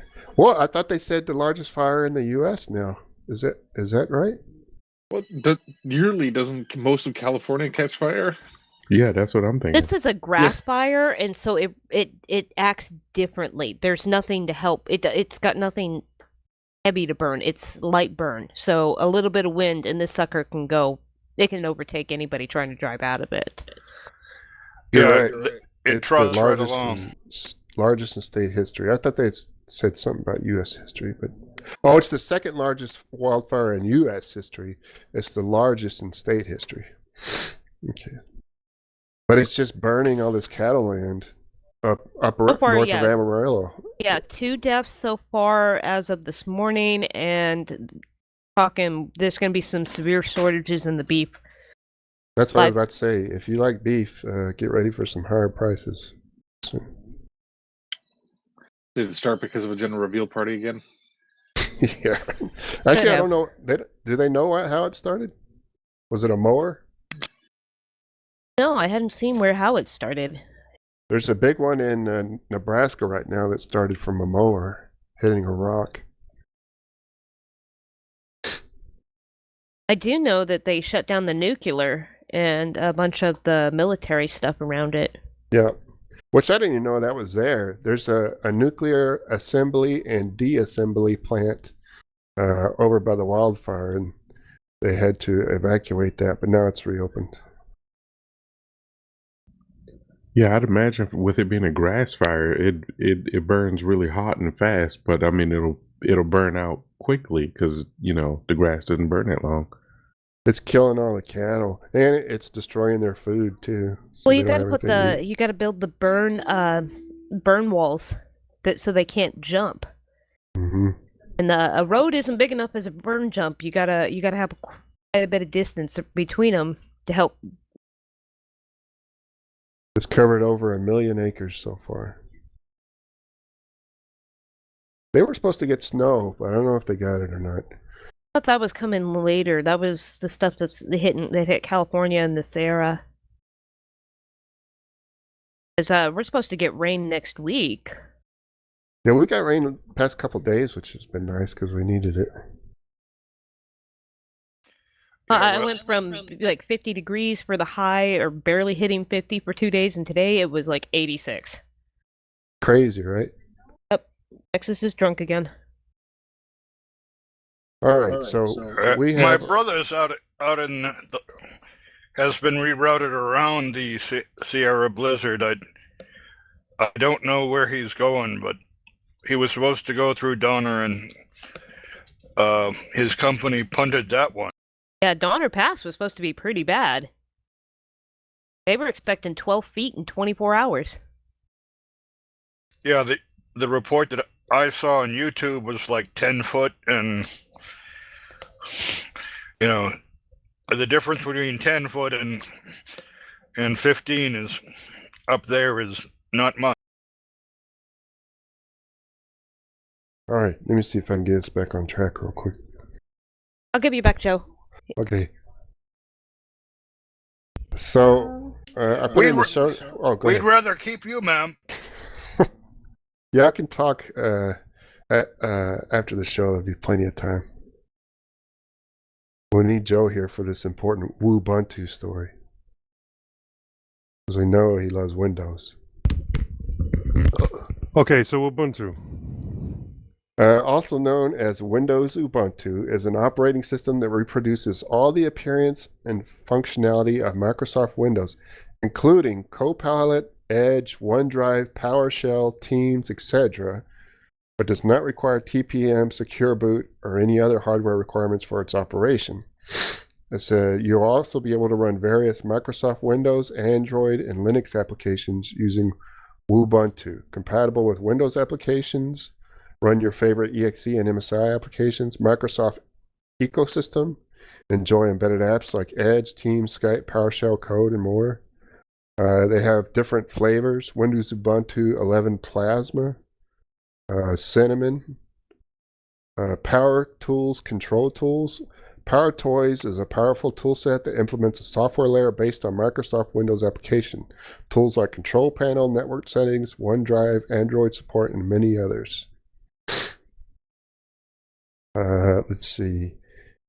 This is not free. There is a free edition. Oh, is there? Okay. Let's see. They have. I'm looking at the professional edition. Features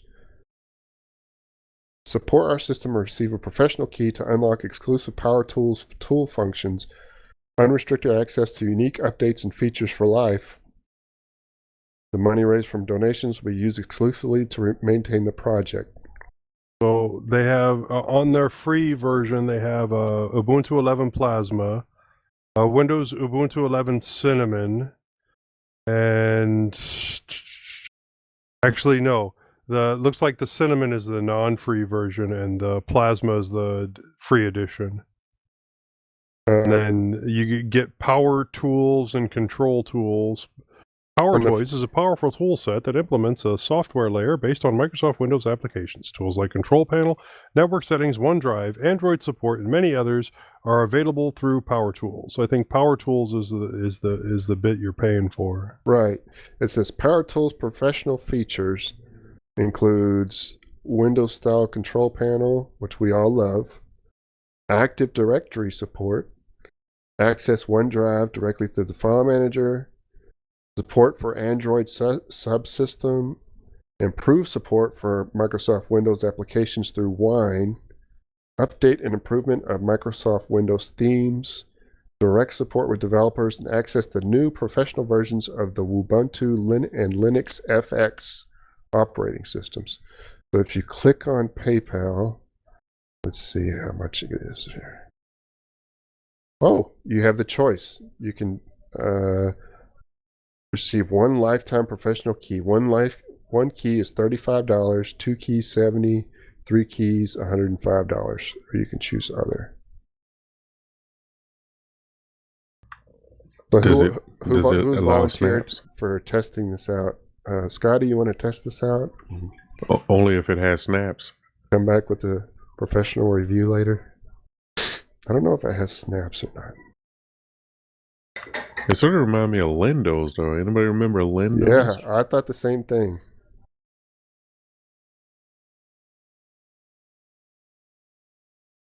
Yes, and I understand our friends from Redmond really didn't like Lindo. So I wonder if this will get some attention from our friends in Redmond. They didn't like it so much that it had to be renamed Linspire. Oh, that's right. Linspire, I forgot. Yeah, but Linspire was a bit different, though. Was it different from Lindo's? Yeah, I think but so. Linspire was formerly Lindo's. Like literally. And then it turned into Freespire, wasn't it? That I'm not sure. I know Microsoft sued them. Oh, yeah. Well, how about this? With that Woo, what's it called again? Ubuntu. With the Ubuntu, does it allow you to have a global app menu? See, this is why you're going to have to buy a key and find out, so you can tell us all these beautiful features. Yeah, that's the only reason why I would ever buy a Mac, one of those M1 Macs, It's so that I can go around showing everybody that I have a global menu, but I never use it. I use. Well, You mean you would- wouldn't install Asahi on it? No, because you know what? I think what they're doing is a fantastic idea, but when I want to run Linux, I just use a computer. I don't. What they're doing. It sounds like they're running Linux on a very powerful calculator, and I mean, look, if it works, fine. But I'll just use a computer. Thanks. Now, what if you want to run Windows though? Then what are you gonna do? What, Windows? Mm-hmm. Well, I'll just install KDE. Go back to the therapist. Yeah, right. just run a Ubuntu. Not that. I can get enough of a Windows fix off of Wine, although I must say that I haven't really tested my Wine 9. Now, one of the interesting things about that, you said it also has PowerShell on there? Like they actually got PowerShell running in Ubuntu? I think so. Well, PowerShell was open sourced a couple of years ago, wasn't it? It was? Yeah. I thought so, yeah. Yeah, you can get a PowerShell deb, I think. Without having to pay anybody. So it must be the configuration that's probably like a pain why they're thinking they can sell it. Yeah. Well, let's face it. Lubuntu or Ubuntu for get it right. for people who are coming from the Windows world is a steal. I mean, there are people. I mean, this is a cousin to those people who sell you a magic USB stick that will magically speed up your computer by not running Windows on.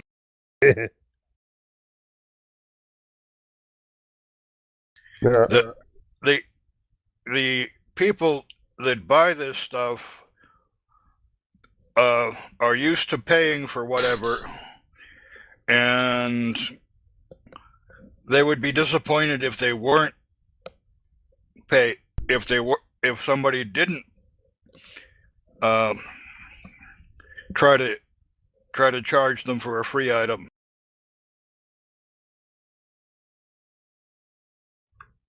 I agree, because I really don't understand what the market would be for this other than you don't want to configure Wine and probably play on Linux and Lutris. You know, there is a market for something like this. Like, you know, you're setting up a computer for your grandma. She's used to Windows for her whole life, and this will run Windows applications using Wine, and most of that setup is all done and ready to go for you. And you don't want to install Windows, and you don't want to pay the Windows tax. That's true. And you don't want to pay for crossover Office or whatever. Oh, okay. See, I'm glad you mentioned that. Does it actually run Office though? It would be impressive if it runs Office. I'd be impressed with it. Most people run Office in a browser, right? Yeah. Well, I was about to say that there is a, I think it's a snap that will run Office as it is, but it might just be a web app version. Yeah, it's the web app. Yeah, because I'm a big fan of OneNote. I think that's the one thing that Microsoft has done brilliantly is OneNote. And sometimes I'll want to run that on Linux just for the sake of running it. And you can run it from, I think it's a snap. It's been a while since I ran it. I like the Windows Task Manager. Why? I like seeing the graphs. They're pretty. Each his own. Yeah, so there is a snap. But it's not the one that I was running back in the day.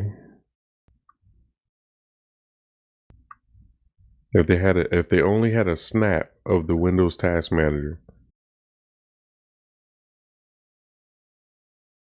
then you would be the only one to use it. I'd maintain it. I'd learn whatever language they're using, and I'd maintain it. Didn't they come up with something that was like a task manager for There are Linux? task managers. Yeah. Yeah, they got There's all thousands kinds of them. but they're not Windows. That's that. That shook the screen. That was It did. fantastic. I've actually run Office and Wine before. Now I want to bring up something real quick that I actually took the time to download and review. I put it in the show notes because we like to make funny pictures sometimes using Stable Diffusion. There's one that is a crowdsourced distributed cluster called AI Horde.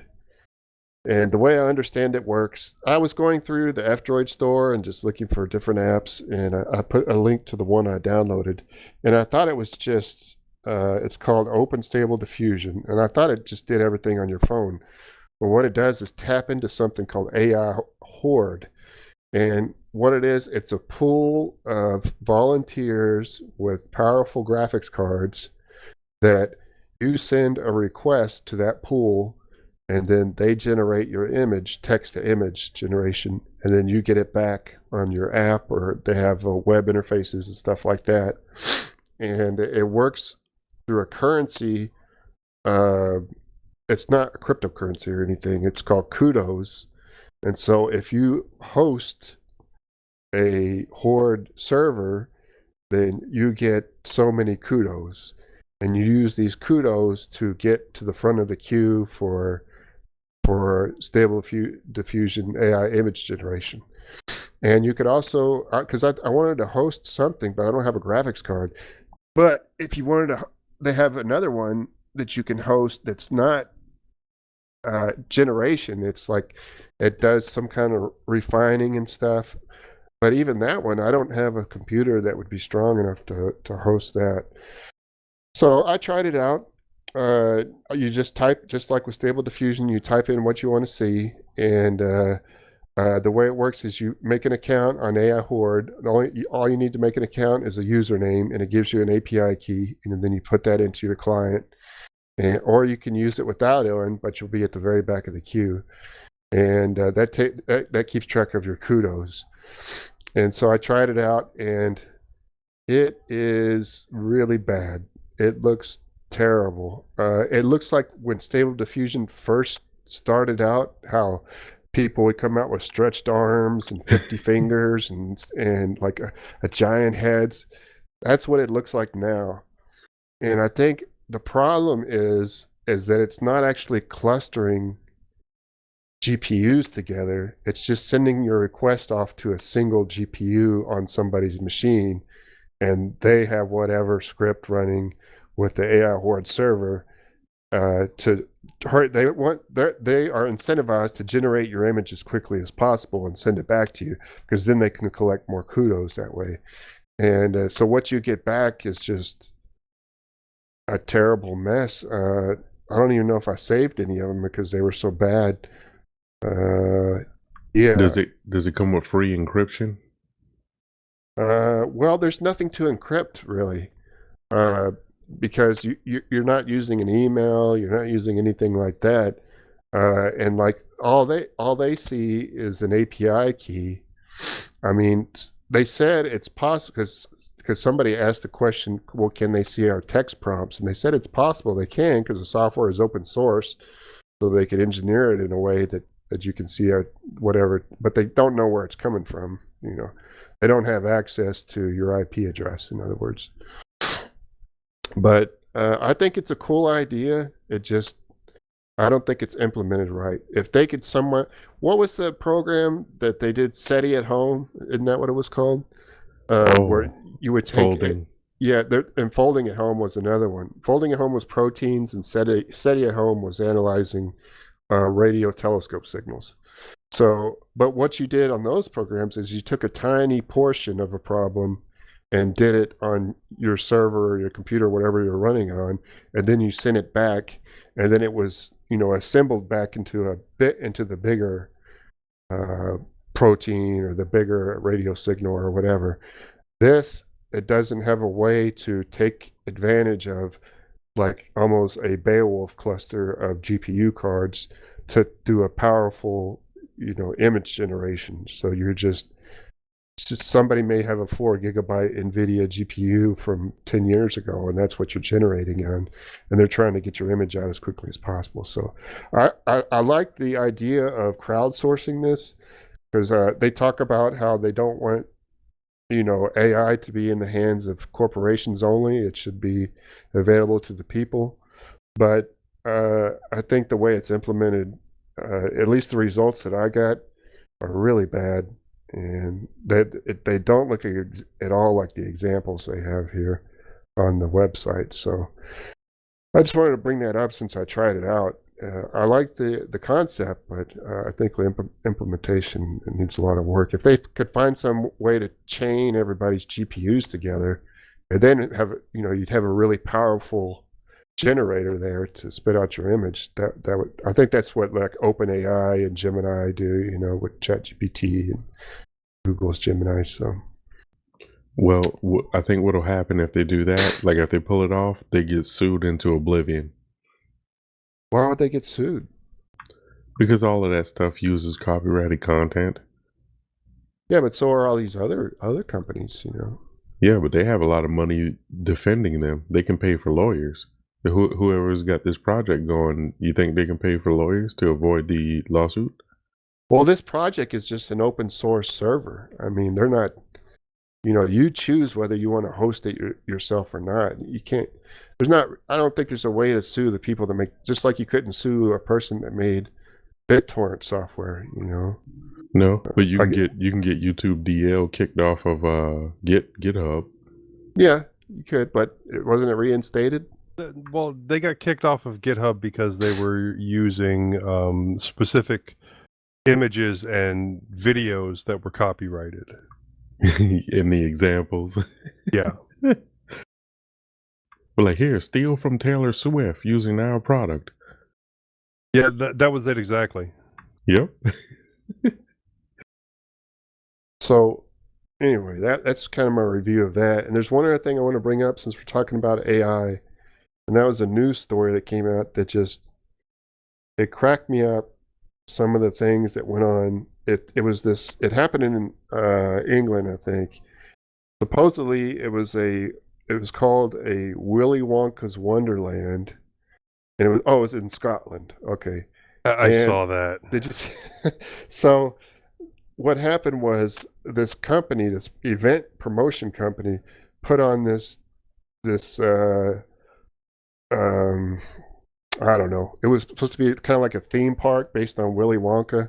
Let me put the link in the show notes while I'm thinking about it. And they used a whole bunch of AI generated images to make it seem like it was completely awesome. So so exactly right. So what they showed on the website, and they were charging people $50 a pop for, was just all AI generated. And in the meantime, they were trying to get all these props and stuff put together before it opened up and before people could come and be disappointed, Oh, okay, let me see. Willy Wonka theme park. See if I can find this. But evidently it was a really, really cheesy setup. Yeah, wait till you see what it looks like. And the guy said that he was supposed to be getting like some wallpaper or something that was holographic, and that wouldn't have helped in the least. And he had like 3 actors there, and the one actor was running the chemistry lab and supposed to be giving out candy to the kids. And like the candy they were giving, it wasn't even chocolate. They were giving out 1 jelly bean to each kid. It was so funny. Okay, there's the link is in the show notes. Let me read you some of what Joe says is true. When you see the actual part, or it's basically an empty warehouse with like a couple of props in it. It says it was promoted with dreamlike candy-colored images on its website called the Chocolate Experience in Scotland. It was promised extraordinary props, oversized lollipops, and a paradise of sweet treats. Instead, ticket holders found a sparsely decorated warehouse resembling nothing like Charlie and the Chocolate Factory. Says some of the onlookers says it was ridiculous. I mean, just very amateurish. Absolutely nothing like what was described. They paid $44.40 for a ticket. The attendees were so outraged that they ended up that the attendees themselves called the cops because it said the scam was so blatant. So all the cops showed up to this Saturday afternoon quote unquote festival, and the police canceled it and had everybody go home. Everybody was out of their money. Now, evidently, like the first group of people was still there trying to get their money back when the second group of scheduled people showed up. It said 2 actors were hired for the event and were promised £500 to perform in themed costumes. They said the script they were given appeared to be AI-generated gibberish because nothing made sense at all, and they weren't given the script until Friday night when it started Saturday morning. He said when they walked in the warehouse, it was bare bones beyond just a few props. The costumes weren't delivered. One of the actors said, I walked into the warehouse and I thought, this is where dreams go to die. He said, I could already feel the embarrassment having to face these people. And I bet all the actors look like the folks from The Hills Have Eyes. Yeah, they show some of the actors. Looks nothing like Willy Wonka. And he's got this cheap costume on. Yeah, even the guy that was playing Willy Wonka said he should have been an Oompa Loompa because he was not Willy Wonka material, but yeah. They said when they read the scripts and they told them it was absolute nonsense, the organizers told them, oh, just go ahead and improvise. Oh. Man, if I ever did, it said that it was just a dirty warehouse in Glasgow, Scotland that looked nothing like the pictures. He said, one of the actors said when he took his lunch break, his sanity was starting to go as he returned to see the chaos unfolding as the mob of people outside and inside starting getting violent, and it was pure carnage. Right. Oh my God. A crowd of angry people. Mm-hmm. Doesn't that sound like Bitcoin though? They said they compared it to that fire festival. Well, no, Bitcoin actually did have potential. But the problem got to be that really it was bad press. Yes, people were using it to do horrible things. And, well, you're saying Bitcoin. I think you mean cryptocurrency in general, though. Right. But, like, specifically Bitcoin had a lot of practical applications and still could be a viable currency. But because of all the bad press it got, specifically around the bad things that people were doing with it, there's no trust with it. And then, yes, a lot of people created a lot of junk frickin' pump and dump schemes using cryptocurrency in general, and that just kind of, pulled that death knell. It just looks so cheap and so It was sad. Those the pictures were of the event. horrible. Like What's random junk I'm gonna tossed search around. Willy Wonka. Yeah, there's a link in the show notes. Yeah. The show notes. The link. It's just an empty warehouse and there's like crap in there. Yeah, I think And, Philip DeFranco covered it, and that's why I know about it. It's so funny. The Wonka Experience, I think it was called. This is where dreams go to die. And everybody was like violently mobbing the place because they were pissed off because they all brought their kids to this place. Oh man, I'm It's trying funny to find. if you go to, they have a link to the website there. It's called Willy's Chocolate Experience, and you look at that and you're like, wow, the Enchanted Garden, Imagination Lab. It looks amazing. Twilight Tunnel. They have all these AI generated pictures there, and It's just a dirty Man, warehouse. I'd have been pissed. It was so funny. Like, evidently people drove in from just hours away after spending $50 a ticket. And you're not just buying a ticket for your kid, because you have to get in too, so. Right, yeah. There's Get the your kid all They're hyped not up even- to see it. And They're not even good AI images. It's the power of AI. Don't But you that's want not that even. in I mean, Firefox? they're just crappy images. They're not even like theme park looking images. They're just crappy images. But imagine if you see that and then look at the picture of the actual event. Oh, And the that's pictures what of the you're actual greeted event with? are just fantastic. That's what you're greeted with. That's You hype up your kids. Look at all the candy lollipops and cotton candy trees. you're going to get a and big old bucket of chocolate. It's Yeah. a chocolate experience. They have to be giving away chocolate. the one jelly imagination bean. lab. But Look even- how crazy it is. And but even the Twilight website Tunnel. sucks. It's not like a picture of a place. It's just like a crappy like. It even looks like an AI generated image. Oh, it totally is. It doesn't look like a theme park. It just looks like an AI generated image. Mm. That's fantastic. You know what it proves? That some people will just buy anything that has the buzzword on it. Like, do you have to buy tickets beforehand? You couldn't go Yes. to the thing first? No. Like, literally, they were saying people drove in from hours away after buying the tickets. And yeah, that happened. Wow. It's so funny that it's funny to me that it was such a terrible scam that the cops were called. Yeah. You know what it reminds me of? Like those people who call the cops at McDonald's when they run out of nuggets. Yeah, exactly.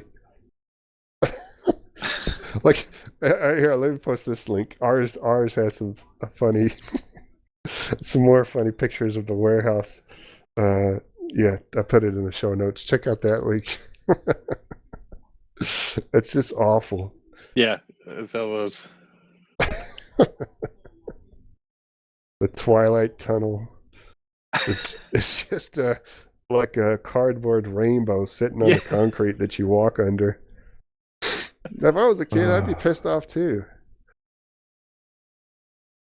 We had something called like Sesame Land or Sesame Street Land or something like that when I was a kid. And it was awesome though. I mean, looked just like you were at Sesame Street. Is that the one in Philly or Sesame Pennsylvania? Place. This was in Dallas. It's wow. called Sesame Place, I think that's what Okay. it's called. Look, But it was Sesame Street themed. But I mean, it was the real deal. It was a lot of money went into that. I had Knott's Camp Snoopy.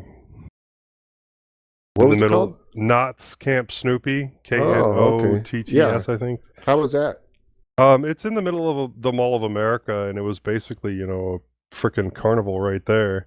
And yeah, it was pretty cool. I enjoyed it impressive, every time we yeah. went. I loved Sesame Place because they had the giant ball pit, and you got to meet Bert and Ernie, and Big Bird was walking around and all that stuff. And I gotta see if it's still around. It didn't look like this place at all. So there's your AI news.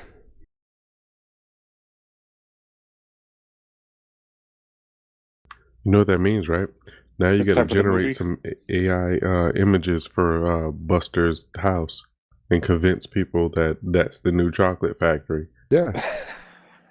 Buster lives in that little house, and you can come see him and his little brown Oompa Loompas that live in there. You can even try one. Buster's Chocolate Factory. They got chocolate and lemonade. That's all we sell here. Sell it on eBay. Yeah. Can you imagine when they open the package up?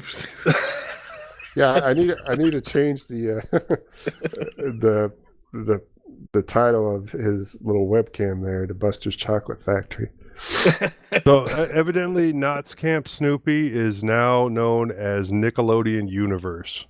Oh, okay. There you Well, go. at least it's still a kids place, I guess. Yeah. There's another browser-based Linux distro called StartOS. Have y'all seen that? I don't know why I'm so fascinated with these. I think it's just cool to put this on a server and then you've got a whole OS in your browser. Well, what were the other few that we talked about? Put it on the server. I froze. I should do that. Put it on Lugcast Lab. I will test it out. I bet What's I could the put one it in that a you Linux use? container. Yeah. Dan, What's the one that you've used before? I'm trying to think. There were several of them. There was that Casa OS, but Which one do you use nicotine on? well, that's WebTop. That's WebTop? not really the thing. That's an actual distro. It just has a VNC viewer on it, but it's not like that. Remember that one I installed, or I think a couple of us installed it, and it was man, I can't remember what it was called, but you had applications, you had a folder and file structure, and I think it was all written in JavaScript. I tried a couple of things. Let's see, web-based OS. OS.js? Was that one of them? What was that one that had that? Here's one of them we tried. Remember this one, Honky? OS.js, which it may have been called something else. I put it in the show notes. I think we tried the demo of this on their website at least.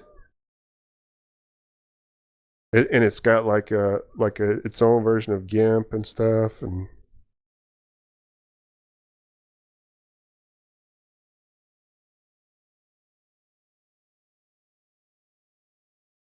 okay, here's the wiki page for Internet OSs.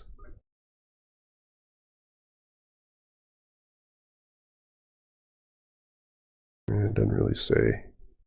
There was one that we tried and actually liked.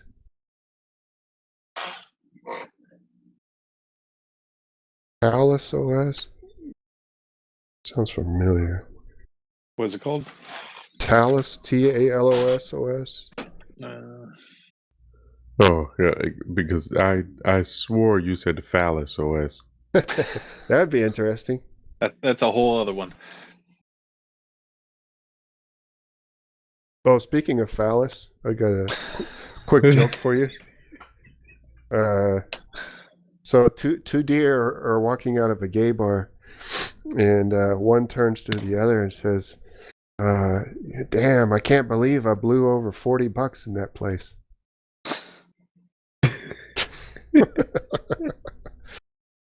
That's a cute joke.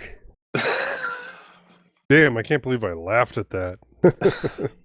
So hey, we need to talk about the movie. Shit. Joe's right. I have to work tomorrow. Do you really? Oh, Yes. Man, that's a bummer. Yeah. Okay. Yes, we should. Thanks for bringing that up. I'll put it on the list, so I'll give you a quick overview. Which we were right when we looked at the trailer. There's a lot of explosions and gunfire and stuff like that. So it's year 2027. Illegal androids have become commonplace. And then criminals enhance themselves with cybernetic components, making them more than human. It stars. This one doesn't have Don the Dragon Wilson, if you can believe it. What do you mean, thankfully? It stars a bunch of people you haven't heard of.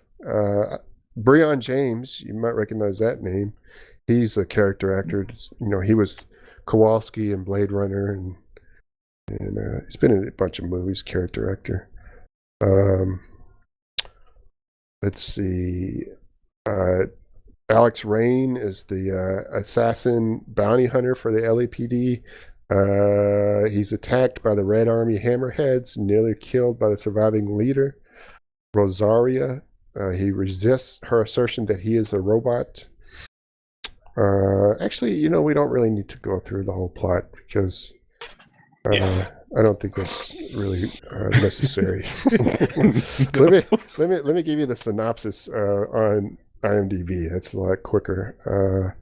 It says, Alex, a burned-out LA cyborg cop is forced by Commissioner Farnsworth to find his former cyborg partner and lover, Jared, who is about to deliver sensitive data to cyborg terrorists who wish to wage war against humans. Is he being played? Ba-ba-ba. Bum, bum, bum. Hey, I got a better one for you. Imagine Super Contra, but with real people. Yeah, that's a good one. Yeah, Oh, that's a pretty... dude. There's a lot to like about this movie. You know, it actually is good for cheap thrills. Yeah, I thought it was entertaining. Yeah, it was Yeah. entertaining for the cheap thrills and the guns and the shooting. But I'm gonna express my complaints as well, because it wouldn't be, you know, me judging a movie unless there was complaints. First of all, there was gratuitous nudity. There Of was course. actually a nice pair of boobs there. My complaint is they spent a lot more time focused on a man's ass than they did on this woman. And That's you were very complaint number one. turned on by this. Okay. What's number Complaint two? complaint number two. How's is that a complaint? the man's ass? That was a complaint. And? Yeah. Anyways, moving Are on. you kink shaming people? What are you doing here? Yes, exactly. Anyways, moving on. If I were in any type of unit that, you know, these guys were in, these guys were supposed to be androids, and they're running around with like zero trigger discipline. I mean, you had one dude, like when they were in that chase across the rooftops, and like all five of them are jumping from one building to another to try and chase this guy, the cop, the former cop, down. He's like shooting up in the air. He's got his gun pointed up in the air and he's shooting. No chance of hitting this guy that's running away. And then as he lands, his gun is now pointing downwards, and his landing causes him to fire more into the ground. And it's like, if I had somebody on my team that was doing that shit, I would shoot them myself. Okay? Did you at least appreciate the flipping and shooting? Yes. Oh my God. They jump off. First of all, nobody can hit anything in this movie. And then all of a sudden, God, no. this chick jumps off this cliff. And go ahead. Oh yeah, well, you're talking about when she chucks him the gun and he shoots like some amazing magic gun that all of a sudden disintegrates all the flesh off of the robot's body. Yes. While flipping in midair. While When nobody flipping can in hit midair. shit. Couldn't shoot anything before, shot the thing about 5 times in the chest before with the regular gun that did absolutely nothing. But this magic gun, where the hell did the magic gun come from? I All don't the know. guns were the magic gun. No. Yes, What was great. That's very true. I like the shotguns that were the shells explode. First of all, they the were Fires mortars. were starting because of the magic exploding shotgun shells. The giant 50 cals that these guys used to cut through walls and then tried to shoot that woman with a nice rack. And they're just unloading from like 8 feet away with these 50 cals. And they didn't hit her once. Another guy had to shoot through the wall and come through with a handgun and cut her in half with that shit because she killed the 2 guys with the 50 cals. You know what's so funny? I went deaf during that scene from all the shooting. Oh And my it God, it hit was shit great. the entire time. And I still, I had trouble following the plot just a little There was bit. a plot? Yeah, exactly. Because, you know, at the beginning, I understood that where, you know, they were trying to start a war. He was a cop. He was trying to stop them. Whatever. And then all of a sudden, you know, they rehabbed him and he turned into a junkie. Yes. He turned into a drug addict, and then they're like, well, we need you to do one more mission because we also implanted something into your heart and we're going to make it explode. Explain the very ending to me, too. I don't know Did he what you want to explain. die? Did they rebuild him again? No, but they had Alex Rain? at the very end. No. There was like that last. It's the scene where him and Max, that strange little girl. We're gonna call it a girl. The sister of the person that he killed. Yes. That was on the disc. They leave. And then there's like this weird little voiceover thing in the background that said, "Do we do it now?" And like this woman voice says, "Do it," and it has like an explosion sound. Is that to the fact that he's still got the bomb in him? I guess you're not supposed to know. Because he still had the bomb in him, right? And that thing was just supposed to go off as soon as the lights go out. Well, they had him in that room, so I don't know if they because they were already rebuilding portions of him because he got his scalp ripped off and his arm ripped off, and Right. so I don't know. They should have taken it out then. I mean, that would make sense, but then they added that weird little voiceover thing at the very end where you didn't see anybody. It just was the talking and like you heard like an exploding sound after. Oh, and I love how they went off to this like island in the middle of nowhere to try and do this deal or stop this deal or continue this deal, and how he was supposed to be stopping it, but then he magically turns around and he's helping them, and they suddenly somehow know that he's helping them when he didn't seem to know that he was helping them until he started helping them. What did you think about his henchman's German accent? Oh, it was awesome. So wasn't that great? How about the that little Max's accent? Would you call that an accent? She had a quirk. I can't remember it, but she kept saying like the same thing over and over again, like some random word that she added to sentences, but I can't remember. Right. Wait, who are we talking about? The wildling? Yeah, the sister. Yeah. What Same was thing, his name? She was Same raised thing by the with gang the, members or whatever. Eric's son? Yeah, same thing with the gangsters. The one Hammerhead. gangster, yeah, had some weird phrase that he kept adding to crap, and it was the dumbest thing ever. But yeah, I I thought, like the 90-year-old woman who shot the cyborg. that was awesome. That was Yeah. awesome. it was no. awesome. What Randomly, got- some 90-year-old woman whips a gun out and just This- shoots the hell out of it. this was Miramar, right? That's what they kept saying. This was Miramar, or something Miramar? like that, or the location that Or they they- went Rio to. Rio de Rio de Janeiro. They It were was there at filmed one in point, but Hawaii, actually. there was low sand. Yeah, maybe that was it. Lopan. I don't remember, but the location they went to was very, very, very far away from L.A. And this, yes. all they want Yes. to do is talk about L.A. cops and the Right. notoriety of L.A. cops and how they all Right. know about L.A. cops and how horrible L.A. cops are because they all have so much experience. This has a lot of influence from Cyborg, Blade Runner, Terminator, you name it. It's got it all in there. I do like that they relied mainly on practical effects, explosions, and Yes. and they had the little video players and stuff, and the kind of proto USB drives and things like that. And That I was like nice. that about it. Yeah, I like that they kind of went that, with the budget they had. I think they made pretty cool sci-fi props and more of a cyberpunk atmosphere and story than we see on And some of these other movies. I will say that they had a lot of those actors that you see them and it's like, oh my God, I know that actor. Oh, absolutely. They're all character actors. you Right? know? That they've all been in other things that you have seen. Yeah. So that made it nice. I got two scenes I want to bring up here real quick. hmm All right, the first one. Remember when they were in the room talking with the hammerhead guy, right? And then for whatever reason, like a bullet flew through the window, got stuck in the floor, and the bullet was apparently a bomb. So the guy who was going to save all of his friends by, sacrificing himself by jumping on the bomb. Yeah. Normally when people do that, they use their abdominal to absorb the impact of the bomb.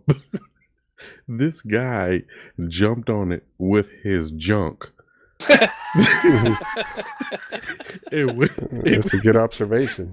And when the bomb went off, fire shot out of his ass.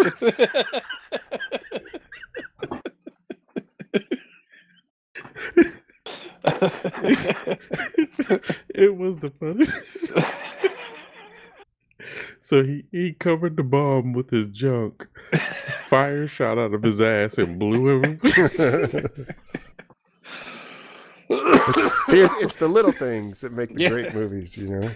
We'll find the one part of you that's still human, and he punches him in You know, there's 3 more of these. There's Yes, and 1, they're 2, on the 3, and list. 4. Yeah. If you get a chance, click on this director's name, Albert Pune. All of his movies seem to have cyborgs in them in one way or the other. And they all look fantastic. Now, did you guys catch the very beginning of the movie? Like the very beginning, when he shot the lady in the head, he shot her on the right side of her head, but all the damage was on the left side of her head. You saw that? No, I didn't notice that. I didn't notice it. No, because when they cut away, she was still there, and the right side of her head was messed up, and then she had no top of her head because he evidently shot her again off scene, and from the jaw upwards, it was gone. No, play it back and see what I'm talking about. The first shot that he did, they show like the tracer round, if you will, how it collided with the right side of her head, and the sparks flew off the right side. She dipped toward the right after being shot on the right side of her head, but when she stood up again, all the damage was on the left side of her head. I did not notice that. I like the final fight in this. I thought that was pretty awesome. I also had some stop motion stuff that was pretty cool. Right, the android hanging off the side of the... Yeah, I thought that was neat. You know, I still like the old school stop I still motion think it's messed up that they made that guy ride in the cargo bay. Get in the cargo bay! Yeah. So you can have this final fight scene. The final fight was good. I liked that. I liked the whole movie. I thought it was just a lot of fun. It was entertaining. It was goofy. It was I don't know. It was just a wild ride. Honestly, it was stupid, but it was funny. It was funny stupid. Yeah, it wasn't like soldiers stupid. It was like really good. It wasn't as incomprehensible as Gunhead, but there still wasn't a plot here. Yeah, it was just sit back, have fun, eat your popcorn, enjoy the guns. Yeah, lots of guns, lots of explosions. And if you get a chance as well, at about 7 minutes in, like almost 7 minutes on the dot, they're having a massive fight scene on top of a pile of bricks like rubble. They're apparently taking cover from the protagonist, but he can see them the entire time. Like their cover is so shit. Like he can literally see their bodies. About 80% of their bodies are exposed, and he still can't hit them, and they're about 10 feet apart. There was a lot of bullets wasted. Oh my god! And here's the weird thing that I didn't nitpick with it, but I loved it. The shotguns were so versatile. I mean, they were just explosive rounds. They were shooting them like mortars at one point. Like the guy was just pointing the gun in the air. You know, a couple of times I looked at the weapons they were using, and one of them was a freaking mortar launcher. Okay, now granted, he was holding that mortar launcher, running around with it and firing it. Yeah. I mean, he was excavating with the shotgun. Yeah, my man was knocking down trees, terraforming the planet with a shotgun. and that magic Uzi that he had that would only shoot through one floor at a time. Yeah. Oh my god! I'm literally, there was no damage to the floor below, but he was able to shoot a hole around himself enough that he could fall through it. And then get to the next floor, and then he had to do it again because the floor below was completely undamaged. Infinite bullets. Never once shot himself in the foot. Just close. I think he even closed his eyes or covered his eyes or something, and just waved his gun in a circle. Didn't have to go around himself more than once. I swear he didn't switch hands. He stood just. How do you like that floor construction? The floors were made out of just paper mache. Yes. Kind of like the walls. Those walls that they shot through were only like one layer thick of drywall. Like you could have punched through them with no problem. The best ever. All right, let's rate this movie. Why was it called Nemesis though? I have no. Like It's just there was cool name, I one guess. protagonist and one antagonist, but no.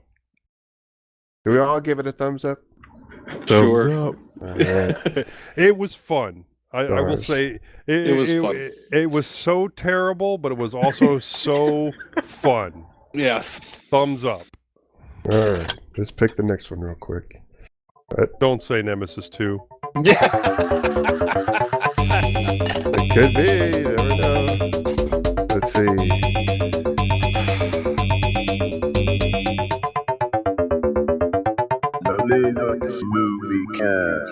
It is Radioactive Dreams from 1984. Look this up. Yeah, let's see. Is that on Tubi? I don't know. No. How do we suggest Oh, that movies? looks awesome. You just put them on the list. Give You me the have a link to link the to the list. Yeah, I don't have the link. I Oh, wanna. this looks really good Ooh, that does look cool. in a really horrible way, but it looks really good.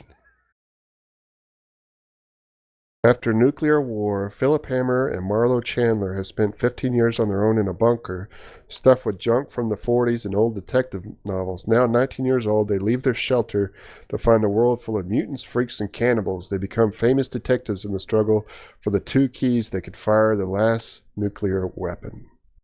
Interesting. I love the box art on the IMDb page. Are you going to watch the new Roadhouse? I don't think so. I don't really know why it was even made. First one was good enough. Oh, this is directed by Albert Pune too, the same guy who directed Nemesis. Oh, let's hope this one has a more coherent plot. But honestly, with the way the visuals look, I'm doubting it, but I'm still quite willing to watch it. So, You see that dog yet? I'm just seeing this chick with a knife. Wait, do you see the dog? Evidently, there's a lot more women in this one than there was in the last one. if you go, Scotty, if you go to the Matrix room and look at the About room, it'll have a link to the movie list, and anybody can edit it. But the only rule is you can't add anything that you've already seen. It has to be something you haven't seen yet. Well, let me ask you guys this: Have you guys already seen a movie called? If Buster's? we've seen it, it's fine. It's just you can't have seen it. Right, but I don't want to add it if everybody's already seen it. That's okay. What's it called? What's it called? Buster Scruggs. No, I've never seen it. Ballad. A Ballad of Buster Scruggs. No, you Yeah. can't add it because it's not a tech movie. Oh yeah, it has Oh. to be a tech movie too. Okay. Here, I'll put the is the link in the show notes? I can always put it in the Jitsi too, or the Mumble server. I mean, So those are the two rules. It has to be yeah. a tech movie, or you have to think it is a tech movie.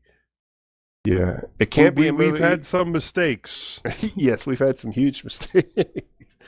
A tech movie is a movie where the central theme of the movie revolves around technology of some sort, is not just tangentially related. Sometimes the synopsis lies to you. Absolutely, it's happened lots of times. And it can't be a movie you've already seen.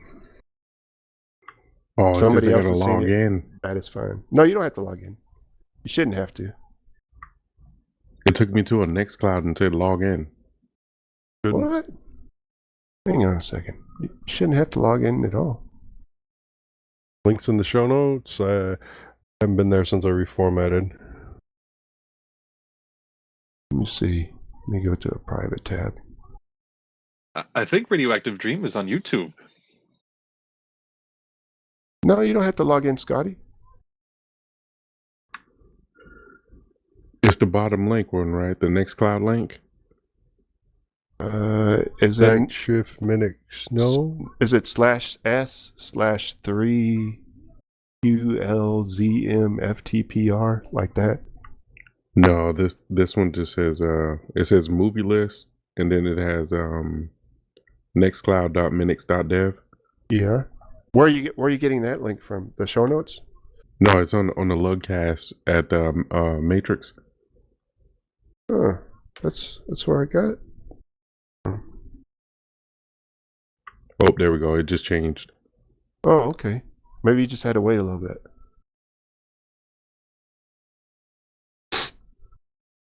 Yeah, you should go back through and check out some of the movies that we've watched. Mm-hmm.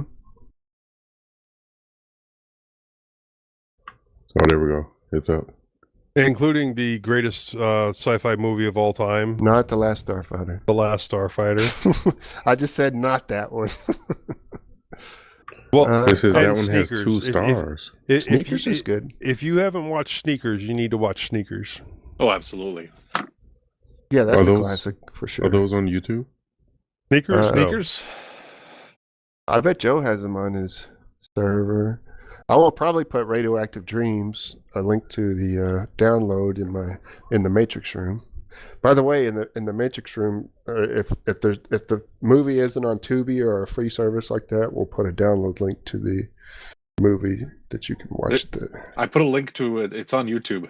Oh, is it? Okay. Yeah, I put a link already on the. Is it a good quality?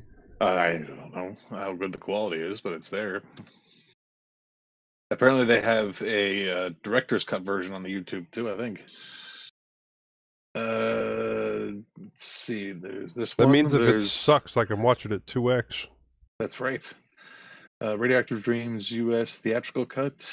What did I see? On the right-hand side, there was also the Radioactive Dreams trailer. There was a Japanese director's cut too.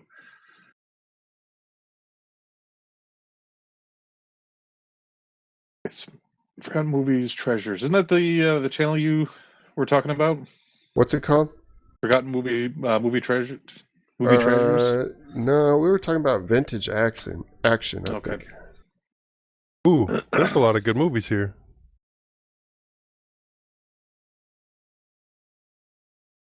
Okay, there's a lot of like half-dressed women here, so Well, there you go. like its whole For You section, Angel of Destruction, Under Lock and Key,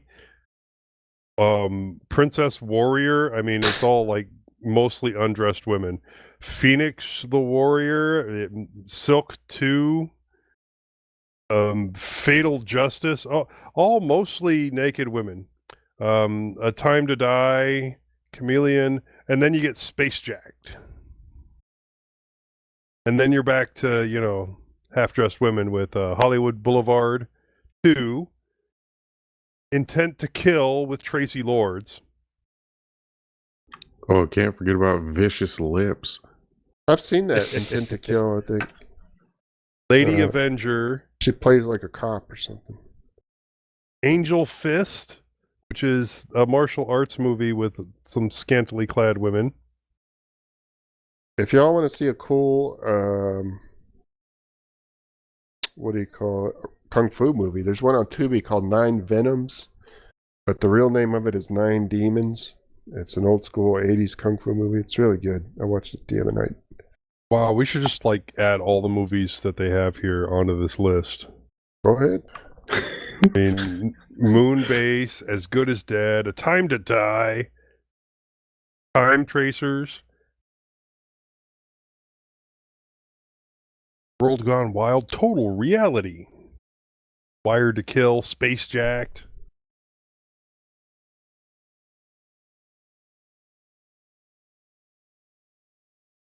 Suspect Device.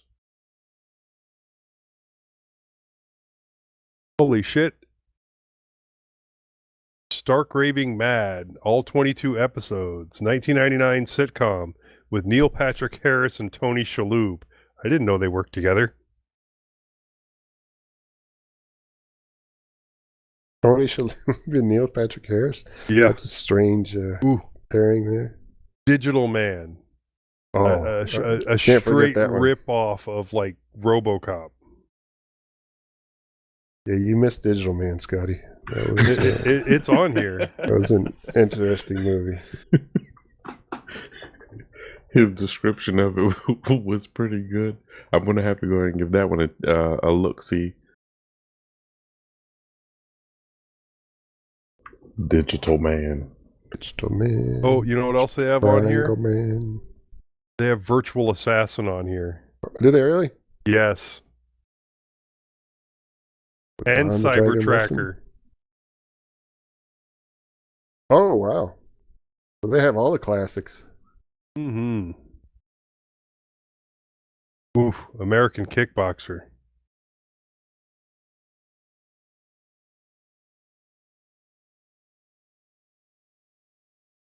American Kickboxer. That sounds familiar. Because it's almost American Ninja. 1 through 12. Hmm. Now, I'm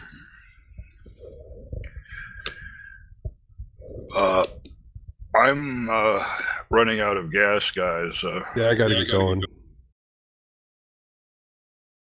Yeah, I already woke everybody up in the house laughing. So I heard that one before. I have to work tomorrow. I have to get going. All right. You want to call it? Yeah, let's call it.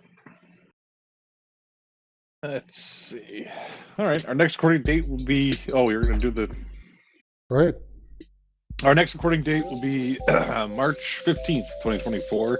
Our music is Downright provided by Klaatu and Broam, and we'd like to thank Minnix for the use of the Mumble server. I've been your host for this evening, Honky Magoo. With us tonight has been Joe. Good night. Minnix. Night, everybody. Oh, also, if anybody wants to help me stress test the Jitsi server this weekend, let me know. I'll drop the link in the matrix sometime. So keep a lookout.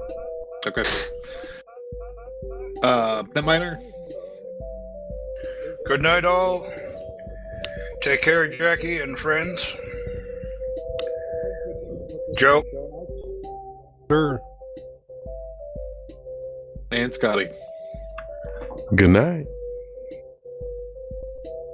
All right. Good night, everybody. Good night.